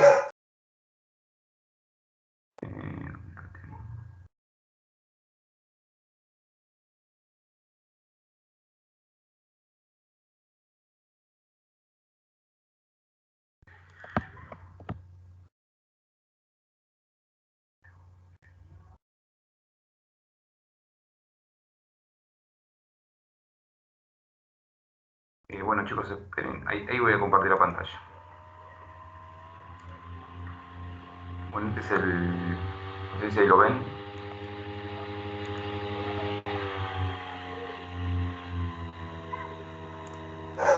Yo lo veo, Darío, ¿eh? Bueno, fíjense, bueno, acá están un poco las dos versiones del ejercicio que había. Vamos a leerlo. Dice que una línea de transmisión sin pérdidas, como muestra la siguiente figura, posee un factor de velocidad de 87% y es excitada por un generador cuya frecuencia es de 450 MHz. Y después dice que, bueno, que mediciones sobre la misma, o sea, mediciones que se hicieron sobre la línea, arrojaron una ROE, una relación de onda estacionaria, de 5,9. Y después lo que se da es el gráfico de la línea de transmisión. ¿Sí? Fíjense que acá se puede ver la carga, lo que sería la línea propiamente dicha, con una impedancia característica de 50 ohms, y el patrón de onda estacionaria, en este caso, patrón de onda estacionario de tensión, ¿sí? Indicando de alguna manera el valor máximo y valor mínimo de ese patrón de onda estacionaria. Y fíjense que para este primer caso, ¿sí? Para el caso que se da el patrón de onda estacionaria de tensión, se da la distancia, ¿sí? Del valor, en este caso la distancia en el cual se encuentra el primer máximo de tensión, o sea, midiendo desde la carga. Esa era para una versión. Para la otra versión, el ejercicio era exactamente igual, se pedía exactamente lo mismo, nada más que en este caso el dato era el patrón de onda estacionaria de corriente, ¿sí? Y lo que se da también es la ubicación, fíjense, la distancia al primer máximo, ¿sí? Fíjense, primer máximo, pero en este caso de corriente, del patrón de onda estacionaria de corriente. Esa era la diferencia entre un ejemplo y el otro. Y en ambos casos la distancia se da en metros. Fíjense que ustedes, acá como sea un factor de velocidad, no está propagando lógicamente la onda en aire, sino que está suponiendo algún tipo de ecuación con una permitida relativa asociada. Hay que calcular la velocidad de fase correspondiente, ¿sí? que va a ser un poquito más chica que la velocidad de la luz, y relacionando con el valor de la frecuencia se puede obtener fácilmente a qué correspondía una longitud de onda. Eso nos iba a permitir trabajar en el diagrama de Smith, ¿sí? Recuerden que ustedes iban a poder pasar esta distancia, ¿sí? Ya sea para un caso o para el otro, le van a poder pasar a longitudes de onda. Y después lo que se pedía era, bueno, la impedancia de carga, ¿sí? Es decir, el ZL, y después el coeficiente de reflexión y de transmisión, ¿sí? Indicando módulo y fase. Impedancia que se presentaba sobre la línea a una distancia de 3,5 metros, 3,509 metros, ¿sí? Y adaptar la línea mediante la utilización de un stub en este caso. Fíjense que para el caso particular del punto C, lo que se dice es impedancia que se presenta a una distancia de la línea, o sea, uno debería evaluar cuál deberían ser esos 3,5 metros, pero, o sea, esto es la misma manera de calcular la impedancia de entrada. Si uno diría, bueno, quisiera calcular la impedancia de entrada, tendría que moverme por la línea una distancia determinada y calcular la impedancia de entrada. Acá como no se está diciendo, o sea, no se dice cuál es la longitud total de la línea de transmisión, uno puede interpretar que va a ser, o sea, medir la impedancia, por ejemplo, no sé, a esta distancia de acá, ¿sí? Pero la forma de calcularlo es exactamente la misma. Esa era un poco la idea, o sea, moverse sobre la línea de transmisión una distancia de 3,5 metros. Esa era un poco la idea. Así que vamos a la resolución. A ver si esto pasa, ¿no? Bueno, yo voy a hacer la resolución con uno de los ejemplos, el otro es muy parecido. Para este caso vamos a resolverlo con el patrón de onda estacionaria de tensión, ¿sí? Donde lo que se da es la distancia al primer máximo, ¿sí? De tensión. Fíjense que, bueno, acá está el cálculo que yo les decía, que esto creo que lo pudieron resolver todos prácticamente, lo que era obtener la longitud de onda, ¿sí? ¿A cuánto equivale una longitud de onda? Fíjense que es de 0,58 metros. Es decir que ya de ahí podemos interpretar, podemos hacer el cálculo de cuál va a ser esta distancia, ¿sí? Que acá está puesta en metros, la podemos pasar directamente a longitudes de onda, ¿sí? Entonces podemos directamente trabajar sobre el diagrama de Smith, ¿sí? Acá no había otra solución, ¿sí? Más que encontrar la carga utilizando el diagrama de Smith, justamente. Eso era lo que se buscaba. Entonces, ahora decir, bueno, ¿cómo de alguna manera ingresamos al diagrama? El primer dato que se tenía, bueno, yo diría uno de los datos principales, era la relación de onda estacionaria. Fíjense que eso, bueno, lo pudieron resolver creo que también casi todos. Recuerden que la relación de onda estacionaria correspondía a esta primera escala que está en la parte inferior del diagrama, y yo no me acuerdo si era 4,9 o 5,9, pero fíjense que marcando el valor, ¿sí? Y tomando esta distancia, ¿sí? Con un compás, podían después trasladar esa distancia haciendo centro en el diagrama de Smith y podían medir ese mismo valor, ¿sí? O bien midiendo sobre esta escala también 4,9 o 5,9, no me acuerdo si era 4,9 o 5,9, que es exactamente ¿cómo? 5,9. 5,9, perfecto. Y van a poder obtener el mismo valor. Es decir que esa era un poco la idea. A ver si anda la presentación. Fíjense, acá está el ROE, si ahí está 5,9. Es decir que se tomaba esa distancia y se trazaba lo que era, en este caso, la circunferencia de ROE constante. Recuerden que esta circunferencia lo que significa es moverse a lo largo de la línea de transmisión, ¿sí? Entonces lo que nosotros tenemos que identificar ahora es de alguna manera dónde está ubicada la carga, ¿sí? Entonces, ahora sí tenemos que usar el otro dato, que era justamente la distancia al primer máximo de tensión, ¿sí? Ahora bien, nosotros sabemos que los máximos, ¿sí?, de tensión, o sea, dentro de lo que sería el diagrama de Smith, lo tenemos ubicados acá, ¿sí? En esta parte de acá ubicamos los máximos y de este otro sector ubicamos los mínimos, ¿sí? Esa era un poco la idea de esto. Es decir, tenemos que ubicar en este caso el máximo de tensión, que el máximo de tensión sobre esta línea de transmisión está ubicada justamente en esta intersección de acá, ¿sí? En este valor de ahí, ahí tenemos el valor de la tensión máxima, que equivale también a la posición sobre la línea de transmisión respecto a ese máximo. Es decir que si yo me paro en este punto de acá, estoy ubicado en lo que sería en el patrón de onda estacionaria acá arriba, ¿sí? Acá arriba estoy ubicado. O sea, esta ubicación ahí sería esta ubicación de acá, ¿sí? Si en vez de tener, por ejemplo, el dato este, hubiésemos tenido el dato del mínimo, ¿sí? El dato del mínimo, esta posición de mínimo, estaríamos ubicados acá, en esta intersección, ¿sí? Es decir que nosotros, como teníamos esta distancia al primer máximo, es decir, nosotros estamos parados acá.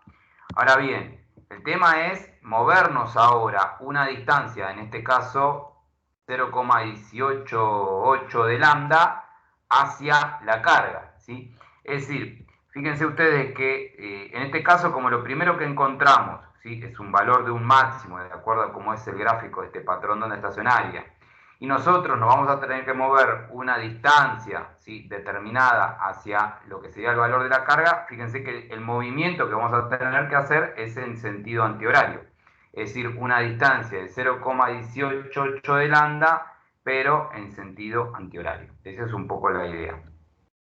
Entonces, vamos a tener que acá hacer esta cuentita que acá ya está puesta. Fíjense que si uno se ubica respecto a cuál va a ser la ubicación del máximo, la tenemos en 0,25 de lambda. Fíjense que acá uno puede usar o bien la escala de afuera o bien la escala de adentro, ¿sí? Si bien nosotros nos vamos a mover, fíjense que nosotros nos vamos a mover hacia lo que sería la carga, uno podría decir, bueno, mirá, escuchame, si vos te vas a mover hacia la carga, tenés que mirar la escala que está más hacia adentro, ¿sí? Fíjense que longitud de ondas hacia la carga corresponde a lo que era escala hacia adentro, pero fíjense que lo podemos hacer de las dos maneras, ¿sí? Y de las dos maneras es exactamente lo mismo.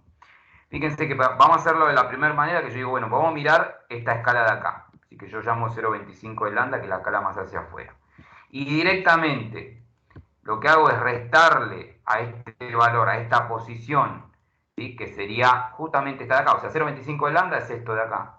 Le restamos 0,188 de lambda, vamos a encontrar, ¿sí?, este valor, 0,062 de lambda. Es decir, tendríamos que ver cuál es el valor de 0,062 de lambda sobre esta escala que está más hacia afuera, ¿sí? Y eso va a corresponder, ahí ya, no sé por qué, se ve que se me apretó, va a corresponder justamente a la posición donde vamos a encontrar la carga, ¿sí? Fíjense, 0,062 de lambda corresponde a esa posición, quiere decir que trazando una recta que pase por el centro del diagrama y que salga hacia afuera, ¿sí?, y ubicando la intersección entre la circunferencia de Rho constante y esta recta que recién trazamos, ahí vamos a obtener lo que es la impedancia de carga. Esa es mirando esta escala de acá que está más hacia afuera. La otra es decir, bueno, mirá, vamos a mirar la otra escala, ¿sí?, la que corresponde, la que uno diría, bueno, sería más lógico mirar la escala de hacia adentro, porque yo me voy a mover en sentido hacia movimientos hacia la carga, es decir, en sentido antihorario. Entonces directamente lo que tenemos que hacer es recorrer el diagrama de Smith hasta ubicar 0,188 de lambda, ¿sí? Esa es la idea. Fíjense que más o menos, no, ahí estoy diciendo, no, 0,188 de lambda, estoy ubicándome bien, un cachito, 0, pavadas, estoy diciendo pavadas yo. No buscar el 0,188 de lambda, perdón, sino contar. O sea, sin mirar esta escala, ustedes van a tener que hacer la cuenta. Es decir, bueno, mirá, de esta posición a esta posición, ¿cuánto recorren? 0,01. Es decir, van a tener que hacer, miren, 1, 2, hasta 18, 8 tenemos que contar.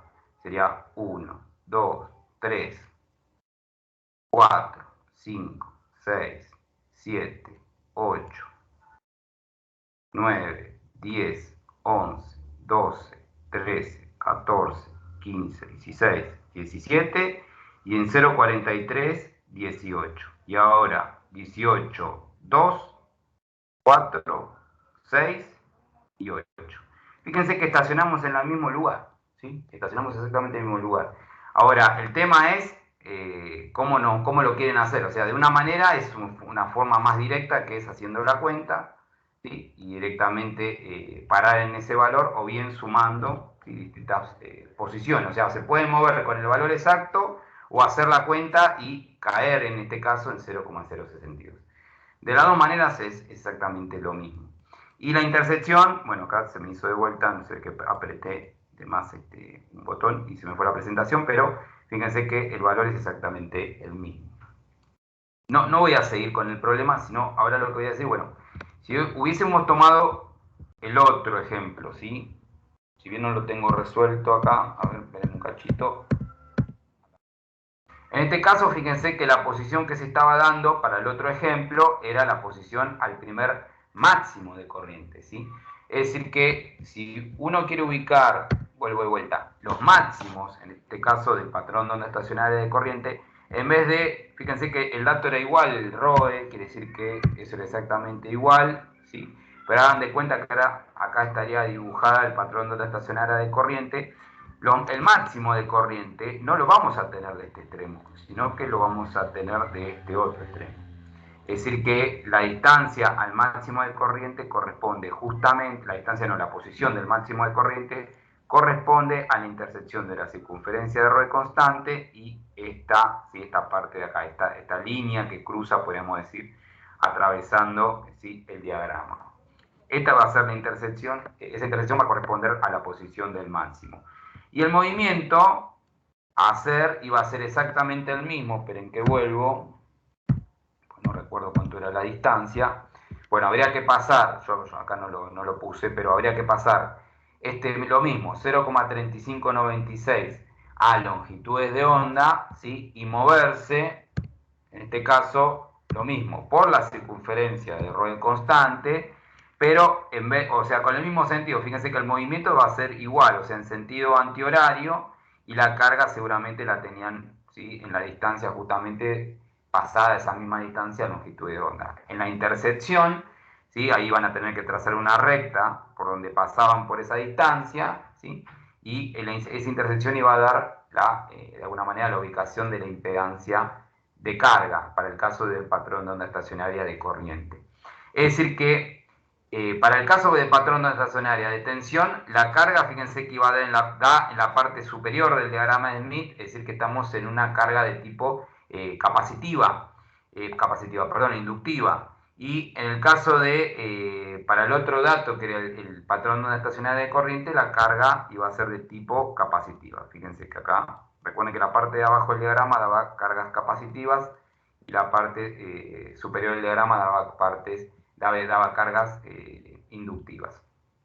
Eso recuerden que lo habíamos dicho, o sea, cuando siempre se daba eso, que si el dato a un máximo o un mínimo, depende de lo primero que uno se cruza en el patrón de onda estacionaria, significaba que ibas a tener o una carga inductiva o una carga capacitiva. Fíjense que al tener, el de dato, en este caso, en el patrón de onda estacionaria de tensión, al tener de dato la posición del primer máximo, ¿sí?, fíjense que si lo que estoy obteniendo sobre el diagrama de Smith es un máximo, es decir que sí o sí la carga que voy a tener acá va a ser de tipo capacitiva inductiva, ¿sí? No había en ese sentido donde perderse. No puedo tener nunca una carga capacitiva si lo primero que encuentro es un máximo, ¿sí? En cambio, si en realidad lo que sí hubiésemos tenido hubiese sido la posición, por ejemplo, el primer mínimo, ahí sí seguramente la carga era capacitiva porque íbamos a estar ubicados de este lado y cuando nosotros nos movíamos, nos íbamos a mover,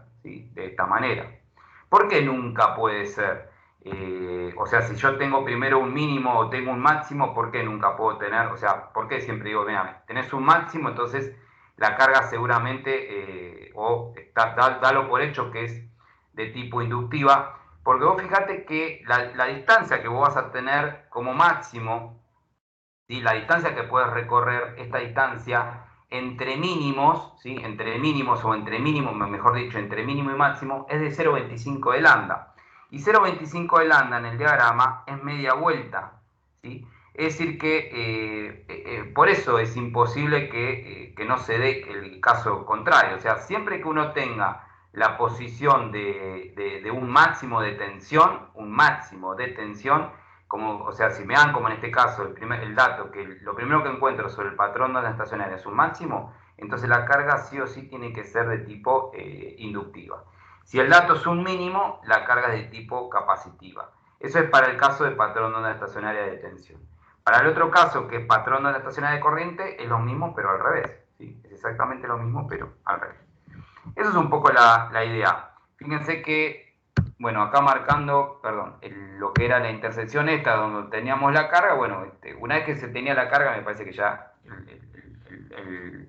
la temática era sencilla, ¿sí? Por eso la mayoría que encontró una carga, si bien no era la carga correcta, encontró una carga, otra carga, que si bien ese ejercicio, esa parte estaba mal, se consideró el procedimiento contrario, o sea, el procedimiento correspondiente al segundo punto. Fíjense que acá, para el caso de una vez que obtenían la carga, bueno, desnormalizaban y le daba este valor y ya directamente, saltaban al segundo punto, que era el coeficiente de reflexión y el coeficiente de transmisión.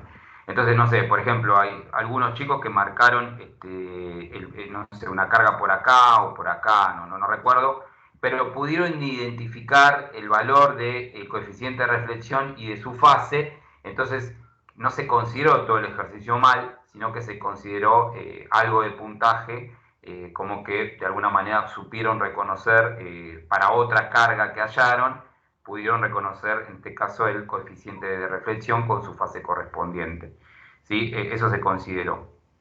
Después lo que vi es que, a ver qué seguía acá, perdón, acá está la fase, esto si quiere lo detallo, pero la fase era, una vez que marcaban la carga, la fase del coeficiente de reflexión la pudieron ver fácilmente con esta escala. Fíjense que la escala esta corresponde, o sea, la escala que estaba más hacia afuera es la escala que hace referencia, acá está, ¿no? Ángulos correspondientes al coeficiente de reflexión.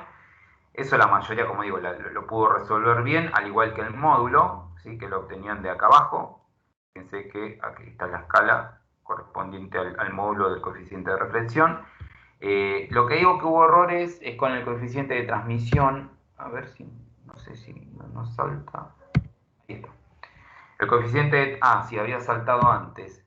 Acá está. Fíjense que el coeficiente de transmisión, no sé si, a ver, hay alguien, no puedo admitir, perdón. No lo admití yo, Darío, ya está. Para el caso del coeficiente de transmisión, recuerden que el origen del coeficiente de transmisión correspondía a este extremo de acá, y de alguna manera, si no se lo acordaban eso, acá figura el origen, ¿sí? Este es el coeficiente de transmisión, ¿sí? Y este es el origen del coeficiente de transmisión. Quiere decir que si uno traza una recta de acá, da justo con este punto de acá. Es decir que para poder medir el coeficiente de transmisión, lo que tenían que hacer era trazar una recta que salga desde el origen, que atraviese la carga, ¿sí?, el punto de intersección de la carga sobre la línea de transmisión, que recuerden que esto era la línea de transmisión, toda esta circunferencia, y tenían que sacar hacia afuera esa recta para poder identificar la fase del coeficiente de transmisión. Fíjense que la fase, bueno, acá justo caía sobre 45 grados, ¿sí? Corresponde a esta escala que ustedes se dan cuenta cómo estas líneas van con sentido hacia este punto, ¿sí? O sea, por eso se van dando cuenta cómo, ahí no puedo agrandar más, pero fíjense cómo esas líneas apuntan esta escala que está hacia adentro, ¿sí? En grados, apunta hacia el origen de donde está el origen del coeficiente de transmisión.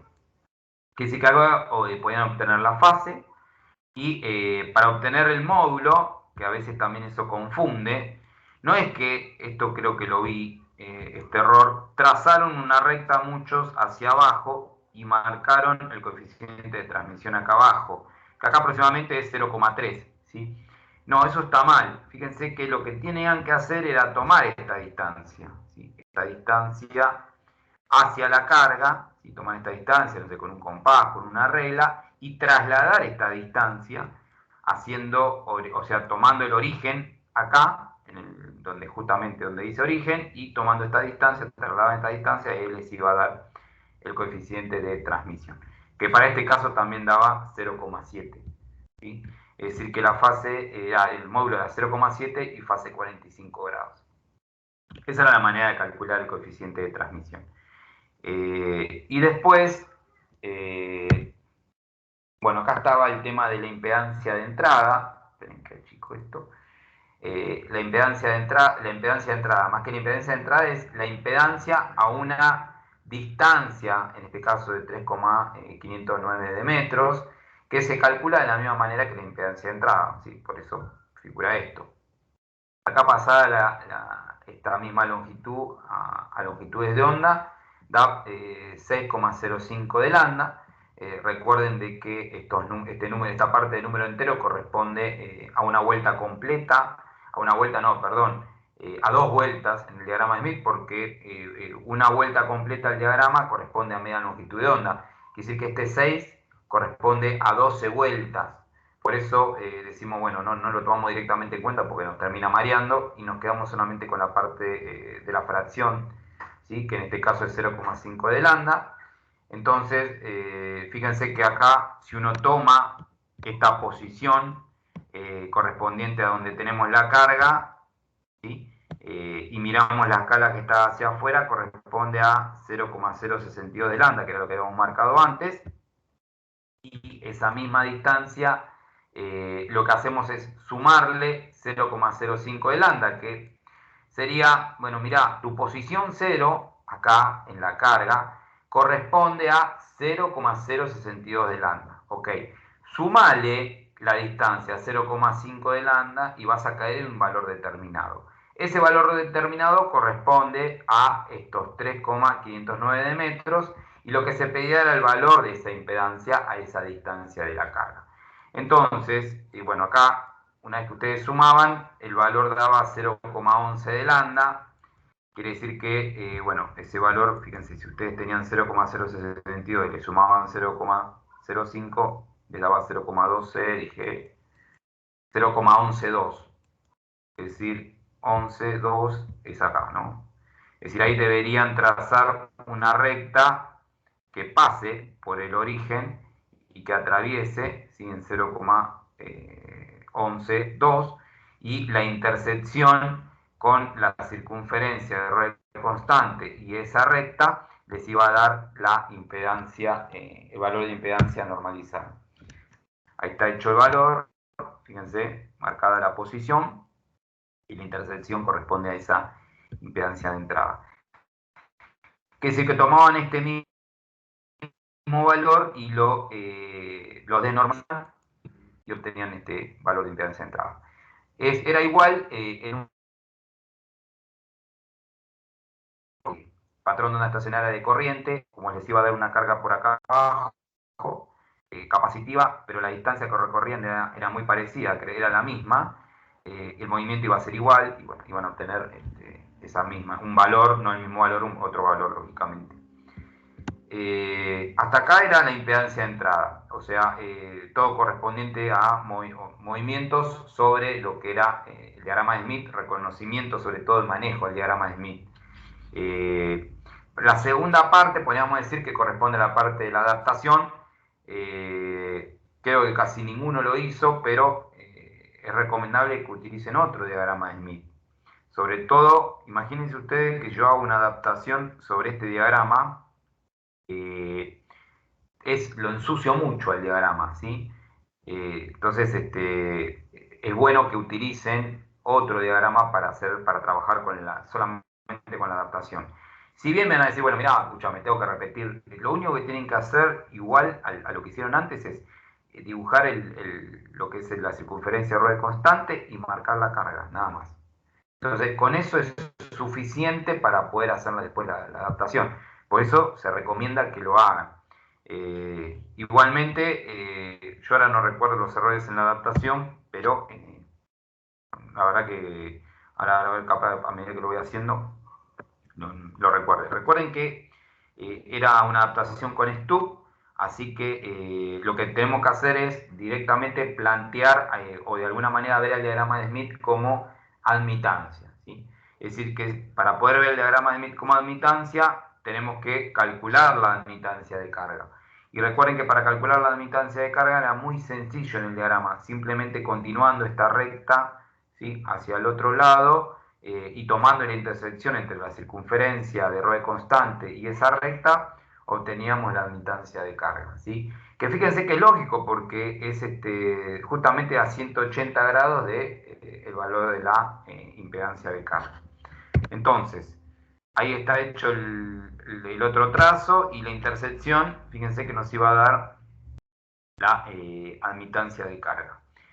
Y el otro detalle que tenía de particular este ejemplo es que fíjense de que recuerden el método de adaptación en principio de adaptación con STUB, que de alguna manera esto sirve para, o sea, si bien se lo utiliza para cargas de tipo reactivas. ¿Por qué? Porque el STUB me eliminaba justamente la parte reactiva que aportaba la carga, ¿sí? Entonces, ¿qué hacíamos nosotros? Nos movíamos sobre la línea de transmisión. A ver si acá está el gráfico. Recuerden que nosotros lo que hacíamos era, una vez que ubicábamos la admitancia de carga, decíamos, bueno, ¿dónde ubicamos el STUB? Bueno, el STUB lo ubicamos en una posición en la cual, o sea, moviéndonos sobre la línea principal, que es esta que yo estoy marcando ahí con el mouse, no sé si se llega a ver. A ver, esperen un cachito que... Acá tenemos, pasa que uno no está acostumbrado, yo tampoco estoy acostumbrado a ver, creo que acá. Bueno. O sea, nos movemos sobre la línea principal y en un punto determinado enganchamos o conectamos de alguna manera el STUB en cortocircuito, que era lo que pedía el ejercicio. El tema era dónde lo enganchamos al STUB. Y fíjense que como solamente el STUB permite eliminar una carga reactiva, lo que decíamos nosotros, decimos, bueno, vamos a utilizar la misma línea de transmisión y nos ubicamos justamente en el punto en donde la conductancia, de alguna manera, se termina igualando a lo que es la conductancia característica de la niña, ¿sí? Y eso en valores normalizados, ¿sí?, me da un valor igual a 1. Entonces, si ustedes se dan cuenta, el valor de la carga ya tiene en forma normalizada una conductancia igual a 1. Es decir que, justamente, a propósito estaba hecho eso, es decir que ustedes no tenían que recorrer la línea de transmisión para ubicar el STUB en un punto determinado. Simplemente lo tenían que conectar ahí, ¿sí? Conectarlo justamente ahí. Eso significaba que no tenían que recorrer una distancia que llamemos, no sé, XD, como hemos llamado, sobre la línea de transmisión para poder obtener la conductancia igual a 1. No hacía falta porque el valor justamente de la admitancia me daba 1 menos J2. Es decir, que lo único que tenían que hacer era colocar un STUB, ¿sí?, que de alguna manera represente, en este caso, el valor de una susceptancia normalizada de igual a J2 positivo, ¿no?, más J2, de manera de poder eliminar esta parte, ¿sí?, reactiva. Fíjense que, por otro lado, el STUB, de alguna manera, como pedía con terminación en cortocircuito, ¿sí?, eso desde el punto de vista de admitancia corresponde a una admitancia infinita. Y como nosotros estamos mirando directamente el diagrama como admitancia, el valor de una admitancia infinita lo tenemos sobre este extremo, o sea, en esta intersección de la circunferencia que está más hacia afuera del diagrama y que de alguna manera intercede con esta recta que pasa por acá, es donde tenemos el valor infinito. Es decir, que a partir de acá no teníamos que mover, ¿sí?, porque recuerden que este punto de ahí ¿sí? Representa en lo que sería la línea de transmisión esta posición, ¿sí? Es decir, que a partir de acá nosotros nos teníamos que mover con sentido hacia lo que sería el generador, ¿sí? Con sentido hacia el generador, es decir, con sentido horario, ¿sí? Hasta lograr o poder conectar, no poder conectar, sino movernos sobre la línea de transmisión hasta que la línea de transmisión represente, ¿sí? Un valor reactivo de más J2, en forma un valor normalizado. Entonces, fíjense que por acá abajo íbamos a tener todos valores negativos, ¿sí? Todos valores negativos por acá abajo, es decir que íbamos a tener que dar la vuelta completa para ubicar ese stub, ¿sí? La vuelta completa, y cuando enganchemos acá, fíjense, el J2 lo tenemos acá arriba. Es decir que ahí era lo que de alguna manera teníamos que tener que marcar el stub, ¿sí? Trazábamos una recta que pase por lo que sería justamente esta posición, y eso la sacamos hacia afuera de la recta, tomamos esa distancia, ¿sí? Y eso es lo que nos iba a dar, a ver, esperemos un cachito, ahí está, lo que nos iba a dar de alguna manera este largo, ¿sí? El largo del stub. Fíjense que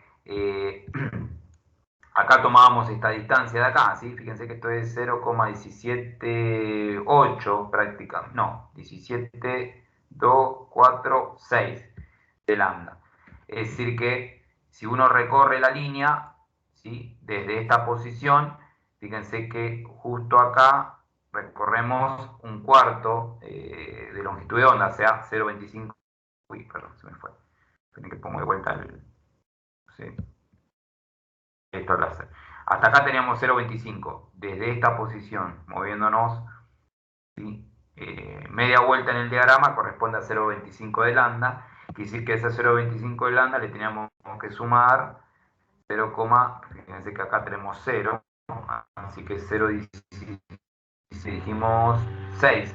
Sería 0,25 de lambda más 0,176, nos iba a dar esa distancia en longitudes de onda. A ver si, ahí está. Esto sería la marcar la distancia, que acá yo llamé ds, si ustedes lo pueden llamar como quieran, distancia al stub, podemos decir. Será 0,25 más 0,176, nos da 0,426 de lambda, pasado directamente a metros, era 0,24708 de metros, ¿sí? Y ahí prácticamente ya estaba terminado el ejercicio, creo que... Ay, sí, perdón. Bueno, acá yo no marqué, pero recuerden que esta posición justo es lo que nos lleva por esta circunferencia que está acá, ¿sí? Que pasa por la circunferencia que pasa por el centro del diagrama, que es donde la conductancia es igual a 1, ¿sí? Es donde teníamos ya adaptado el sistema, ¿sí? Colocando este tub en esta posición de acá. Es decir, que esa era un poco la resolución.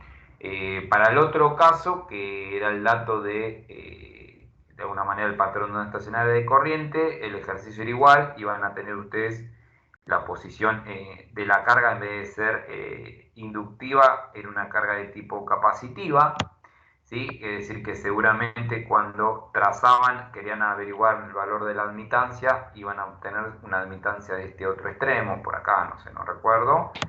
Y después, lo mismo. Es más, si mal no lo recuerdo, exactamente el mismo, pero contrario, ¿sí? Es decir, que no tenían que trasladarse, o sea, esta distancia en donde ustedes ubicaban el stub era la misma, era 0. Es decir, que les iba a dar 1, pero más J, no recuerdo si era más J2 o eso, sí que no lo recuerdo. Pero era exactamente igual, creo, el ejemplo en ese sentido. Así que, no sé, si tienen alguna duda me dicen, no hay problema.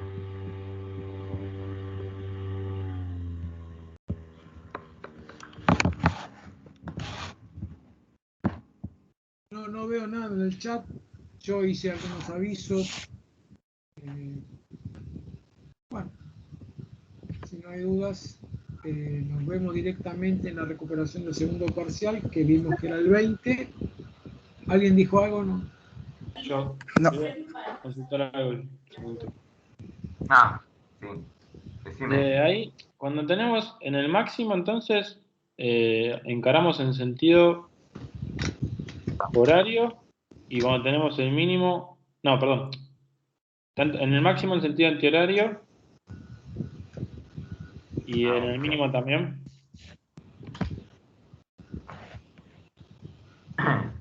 A ver, el tema es que, capaz que antes de pasar al diagrama, el tema conceptual es donde vos tenés la ubicación del máximo de tensión o mínimo de tensión sobre el diagrama de Smith, y lo mismo el máximo de corriente y el mínimo de corriente sobre el diagrama de Smith.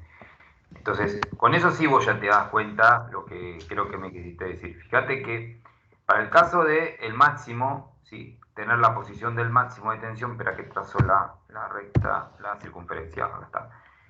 El máximo de tensión lo vamos a tener siempre de este lado de, ¿sí? Esta parte de la escala, ¿sí? Sobre esta parte vamos a tener los máximos.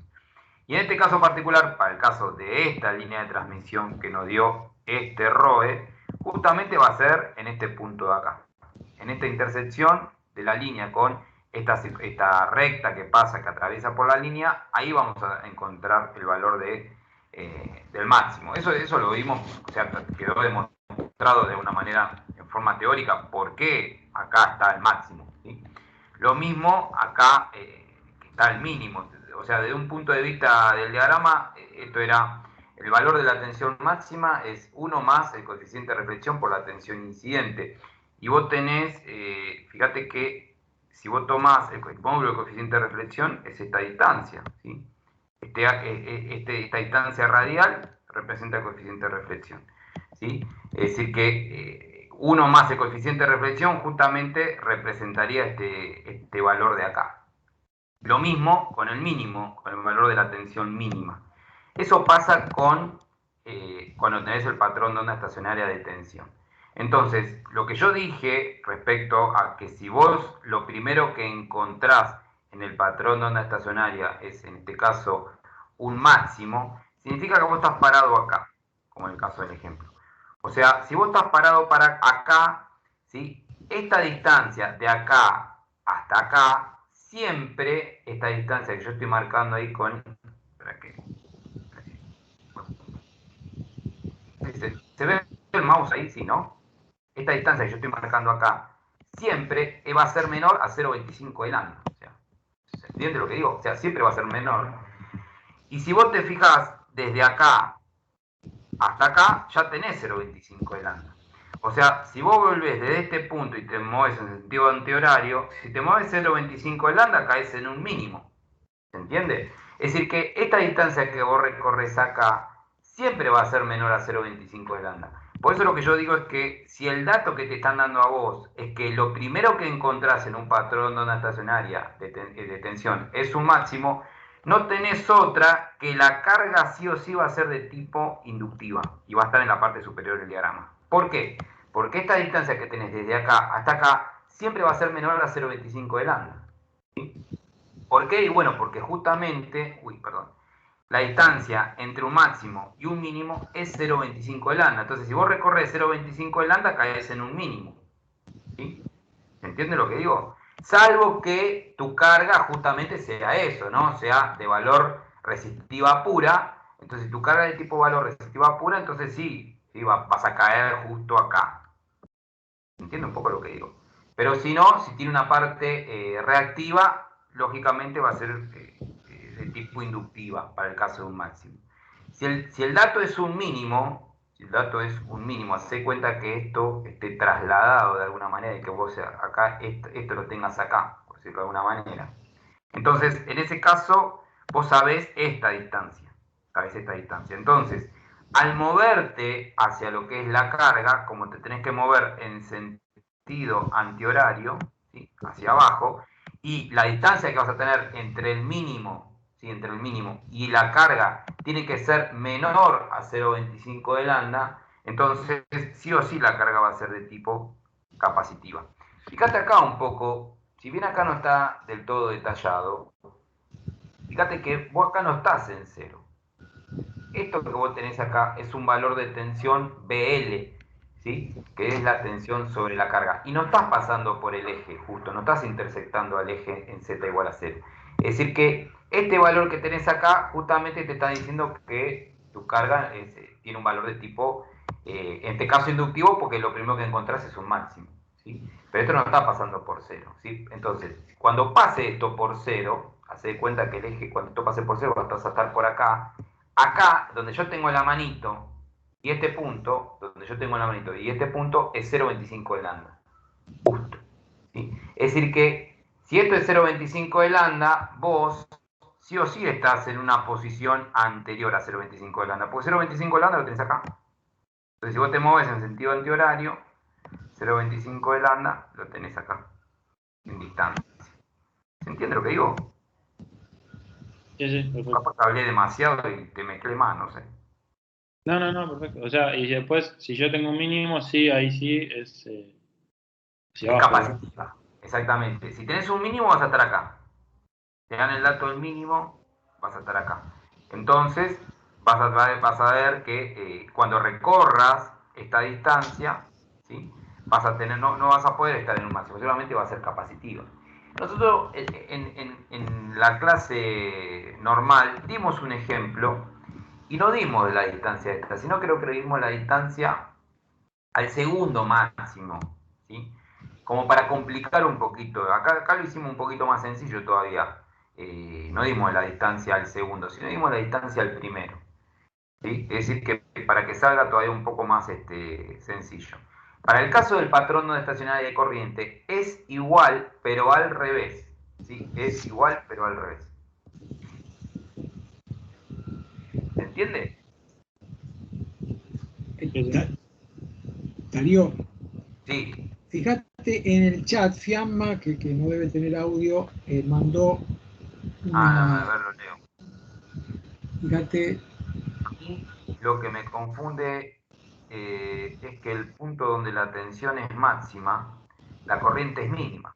Claro, justamente pasa eso, Fiamma. En el punto donde la tensión es máxima, la corriente es mínima, porque fíjate que la relación que existe en este punto es que vos acá en este punto vos tenés tensión máxima y tenés valor de impedancia máxima. Es decir que si vos te guías por esto y haces ley de Ohm, como yo diría en este punto, ya tenés tensión máxima y Z máxima. Y si tenés tensión máxima y Z máxima, sí o sí lo que tenés que tener es corriente mínima, ¿sí?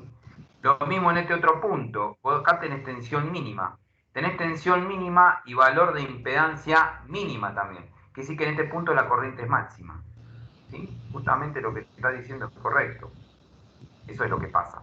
Y fíjate que el valor que vos tenés acá de impedancia, justo en esta intersección, el valor de impedancia es resistivo a pura en este punto de acá.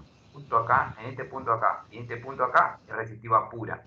Porque estás cayendo, fíjate que lo que es el valor de lo que sería la parte reactiva, ¿sí? Es igual a 0. O sea, vos lo que tenés acá es justamente un valor resistivo puro, tanto en este punto como en este otro punto. Es decir que si vos asociás eso sobre la línea de transmisión, lo que termina pasando es que vos sobre la línea de transmisión tenés valores, para el caso de esta carga, ¿no? Vamos a guiarnos sobre esta carga que uno tiene.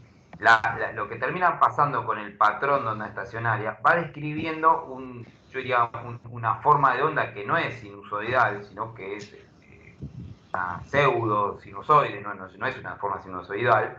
Y lo que termina ocurriendo es que a medida que vos te moves sobre la línea de transmisión, la línea de transmisión presenta diferentes valores de impedancia, ¿sí? Y en este punto donde vos atravesás este máximo, justamente ahí la impedancia es resistiva pura, que es en este punto.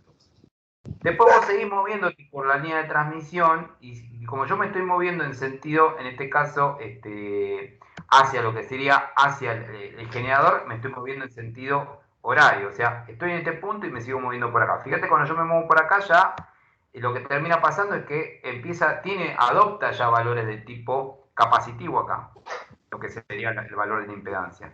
Me sigo moviendo hasta que llego al valor del mínimo. Cuando llego al valor del mínimo estaría acá. En ese punto la impedancia vuelve a ser de tipo resistiva pura, pero con un valor mínimo.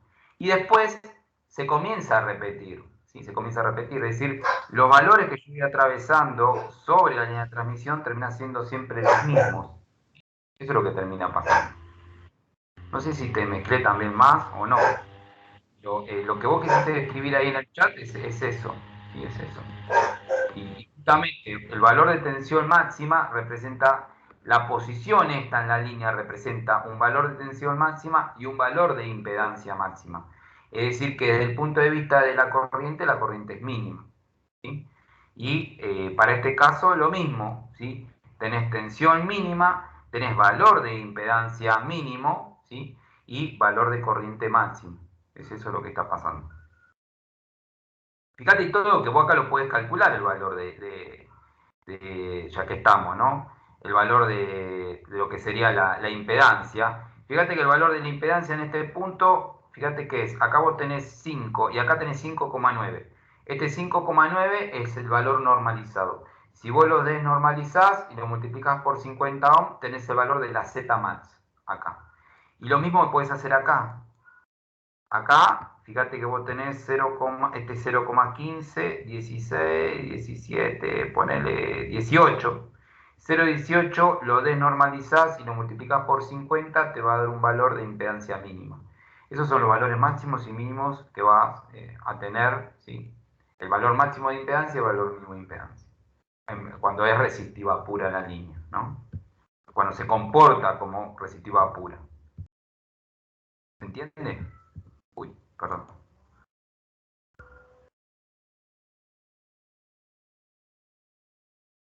Y pensaba, a ver, claro, sí. No tomé la Z, también varía. Mi pensamiento con la ley de Ohm estaba en su punto cierto. Solo que no tomé que Z también tiene sus picos, claro. El valor de la línea, el valor de la impedancia que adopta la línea de transmisión a medida que te vas moviendo sobre la misma línea es diferente, ¿sí? Eso es lo que pasa.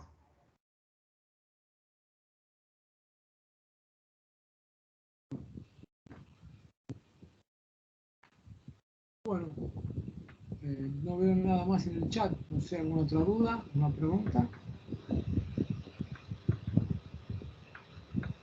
Yo compartí un PDF, bueno, lo compartiste vos, Cristian, también. Ahí el PDF está directamente todo hecho, el ejercicio.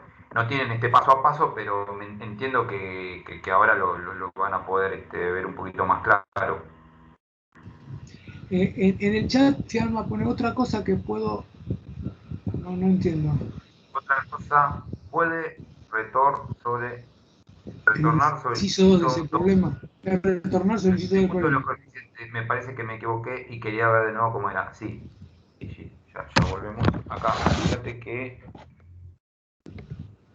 bueno, acá estaba marcada la impedancia, vos marcaste, bueno, no sé si lo habías hecho, pero la fase del coeficiente de reflexión y el valor del módulo, y lo que vos estás preguntando es el coeficiente de transmisión.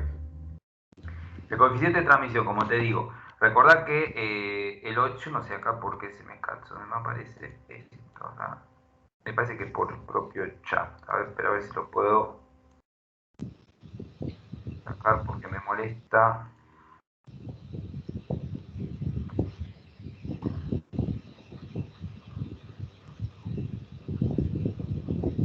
Espero que se vea. Bueno, se ve bien la escala de abajo. Lo que digo es que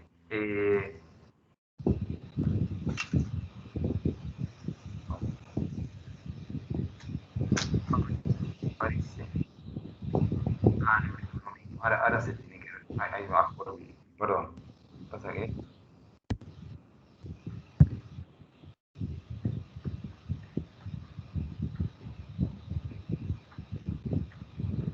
Fíjate que, bueno,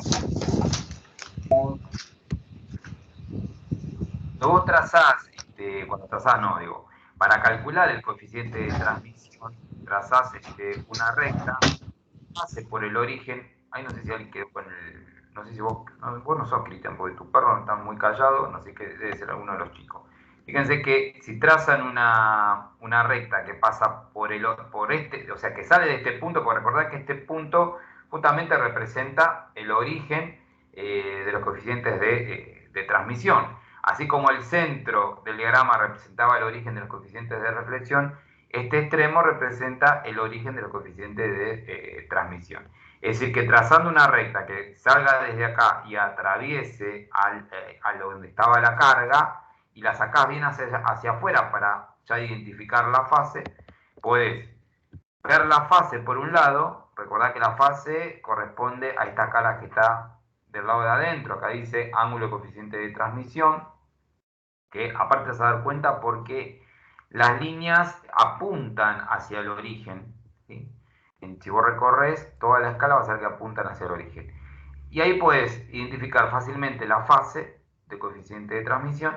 Y para el caso de la distancia, que suele ser más problemático, bueno, espera que, fíjate que tomás esta distancia, ¿sí?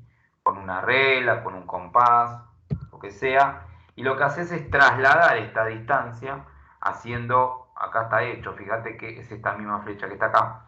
O sea, desde este punto que es el origen, tomas esta misma distancia y ahí te va a dar el módulo coeficiente de transmisión. Y eso es un poco la idea. No sé si quedó claro.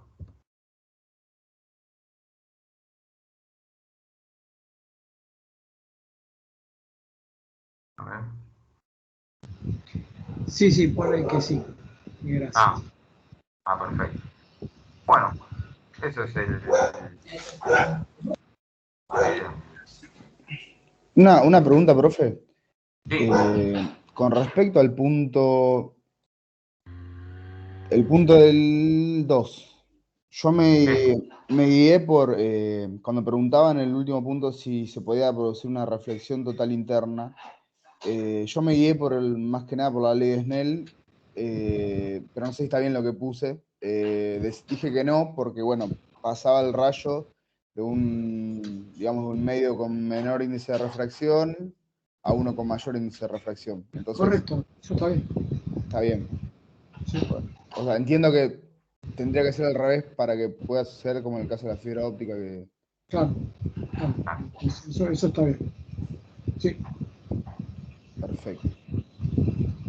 Y en ese mismo punto, en el A, para averiguar la polarización, eso nos tenemos que guiar más que nada por la expresión, ¿no? Eso ya es otro tema. Y sí, lo que pasa es que la expresión era bastante, ahí en ese caso era diferente, era una onda plana que el plano de polarización del campo eléctrico no cambiaba, se conservaba en el plano de incidencia, o era perpendicular, pero no había dos componentes, por ejemplo, del campo eléctrico que estuviesen participando. ¿Se entiende?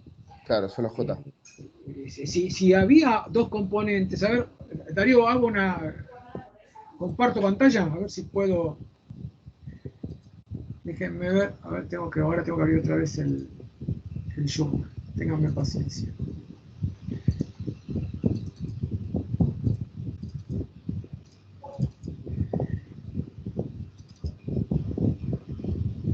A ver, un poquitito.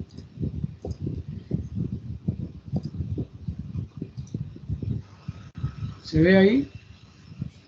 Sí. Perfecto. Bien. Entonces, el punto es. Ahí está. Es este.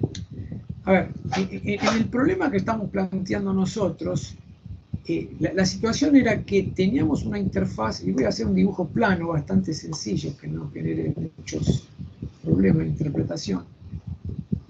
Perdón, me parece que me salió el gráfico como el traste.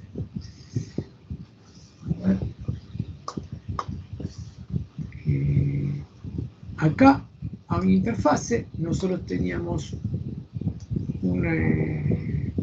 un eje acá, el otro eje acá, y veíamos que acá había un eje hacia afuera, acá había una X, y acá había un eje Z, acá había un medio de índice 1 y acá había un medio de índice 2. Había una onda incidente, ¿sí? Y había un vector de propagación de una constante rotación de fase, perdón, un vector de propagación, sí, con una constante rotación de fase vectorial, K sub i, como estaba marcando, esto era aire, por lo tanto ese K sub i tenía un valor igual a 2pi sobre lambda, o equivalente a omega por epsilon sub 0 por mu sub 0. Pero el punto es este, y esto es lo más importante. El campo, en uno de los problemas, el campo magnético estaba acá hacia afuera. Por lo tanto, el campo eléctrico estaba de este lado. Entonces el campo avanzaba, pero siempre estaba polarizado, siempre vibraba en el plano de tu hoja, ¿sí? Lo que sería en el plano XZ, no cambiaba el sentido de la polarización. En la otra versión del problema, había un campo eléctrico así, si yo mal no recuerdo, ¿sí? Entonces, el campo eléctrico así obligaba a que el campo magnético sea así, pero fíjense que tampoco cambiaba el sentido de polarización del campo. Ahora sí, si la situación hubiese sido tal que en la incidencia, que no es el caso, el problema yo no lo planteé así, ¿no? Supongamos que este fuese el rayo incidente, y la situación fuese que el campo eléctrico tuviese el campo eléctrico tuviese una componente así y otra componente así. Por ejemplo, una componente E sub I paralela y una componente E sub I perpendicular, ¿sí? Y que a su vez esta componente estuviese desplazada respecto a esta otra pi sobre 2, aparecería una J. Entonces ahí sí la situación cambia. Entonces podríamos pensar en una polarización elíptica o circular, pero la situación que yo planteé era la más sencilla, donde el campo siempre estaba vibrando en un solo plano. Sea en una situación, era el caso del campo paralelo al plano de incidencia, o en la otra situación, donde el campo era siempre perpendicular al plano de incidencia. Pero el plano de polarización, el plano en el cual vibraba el campo eléctrico, no cambiaba nunca. Por eso era una polarización lineal, ¿sí? Polarización lineal.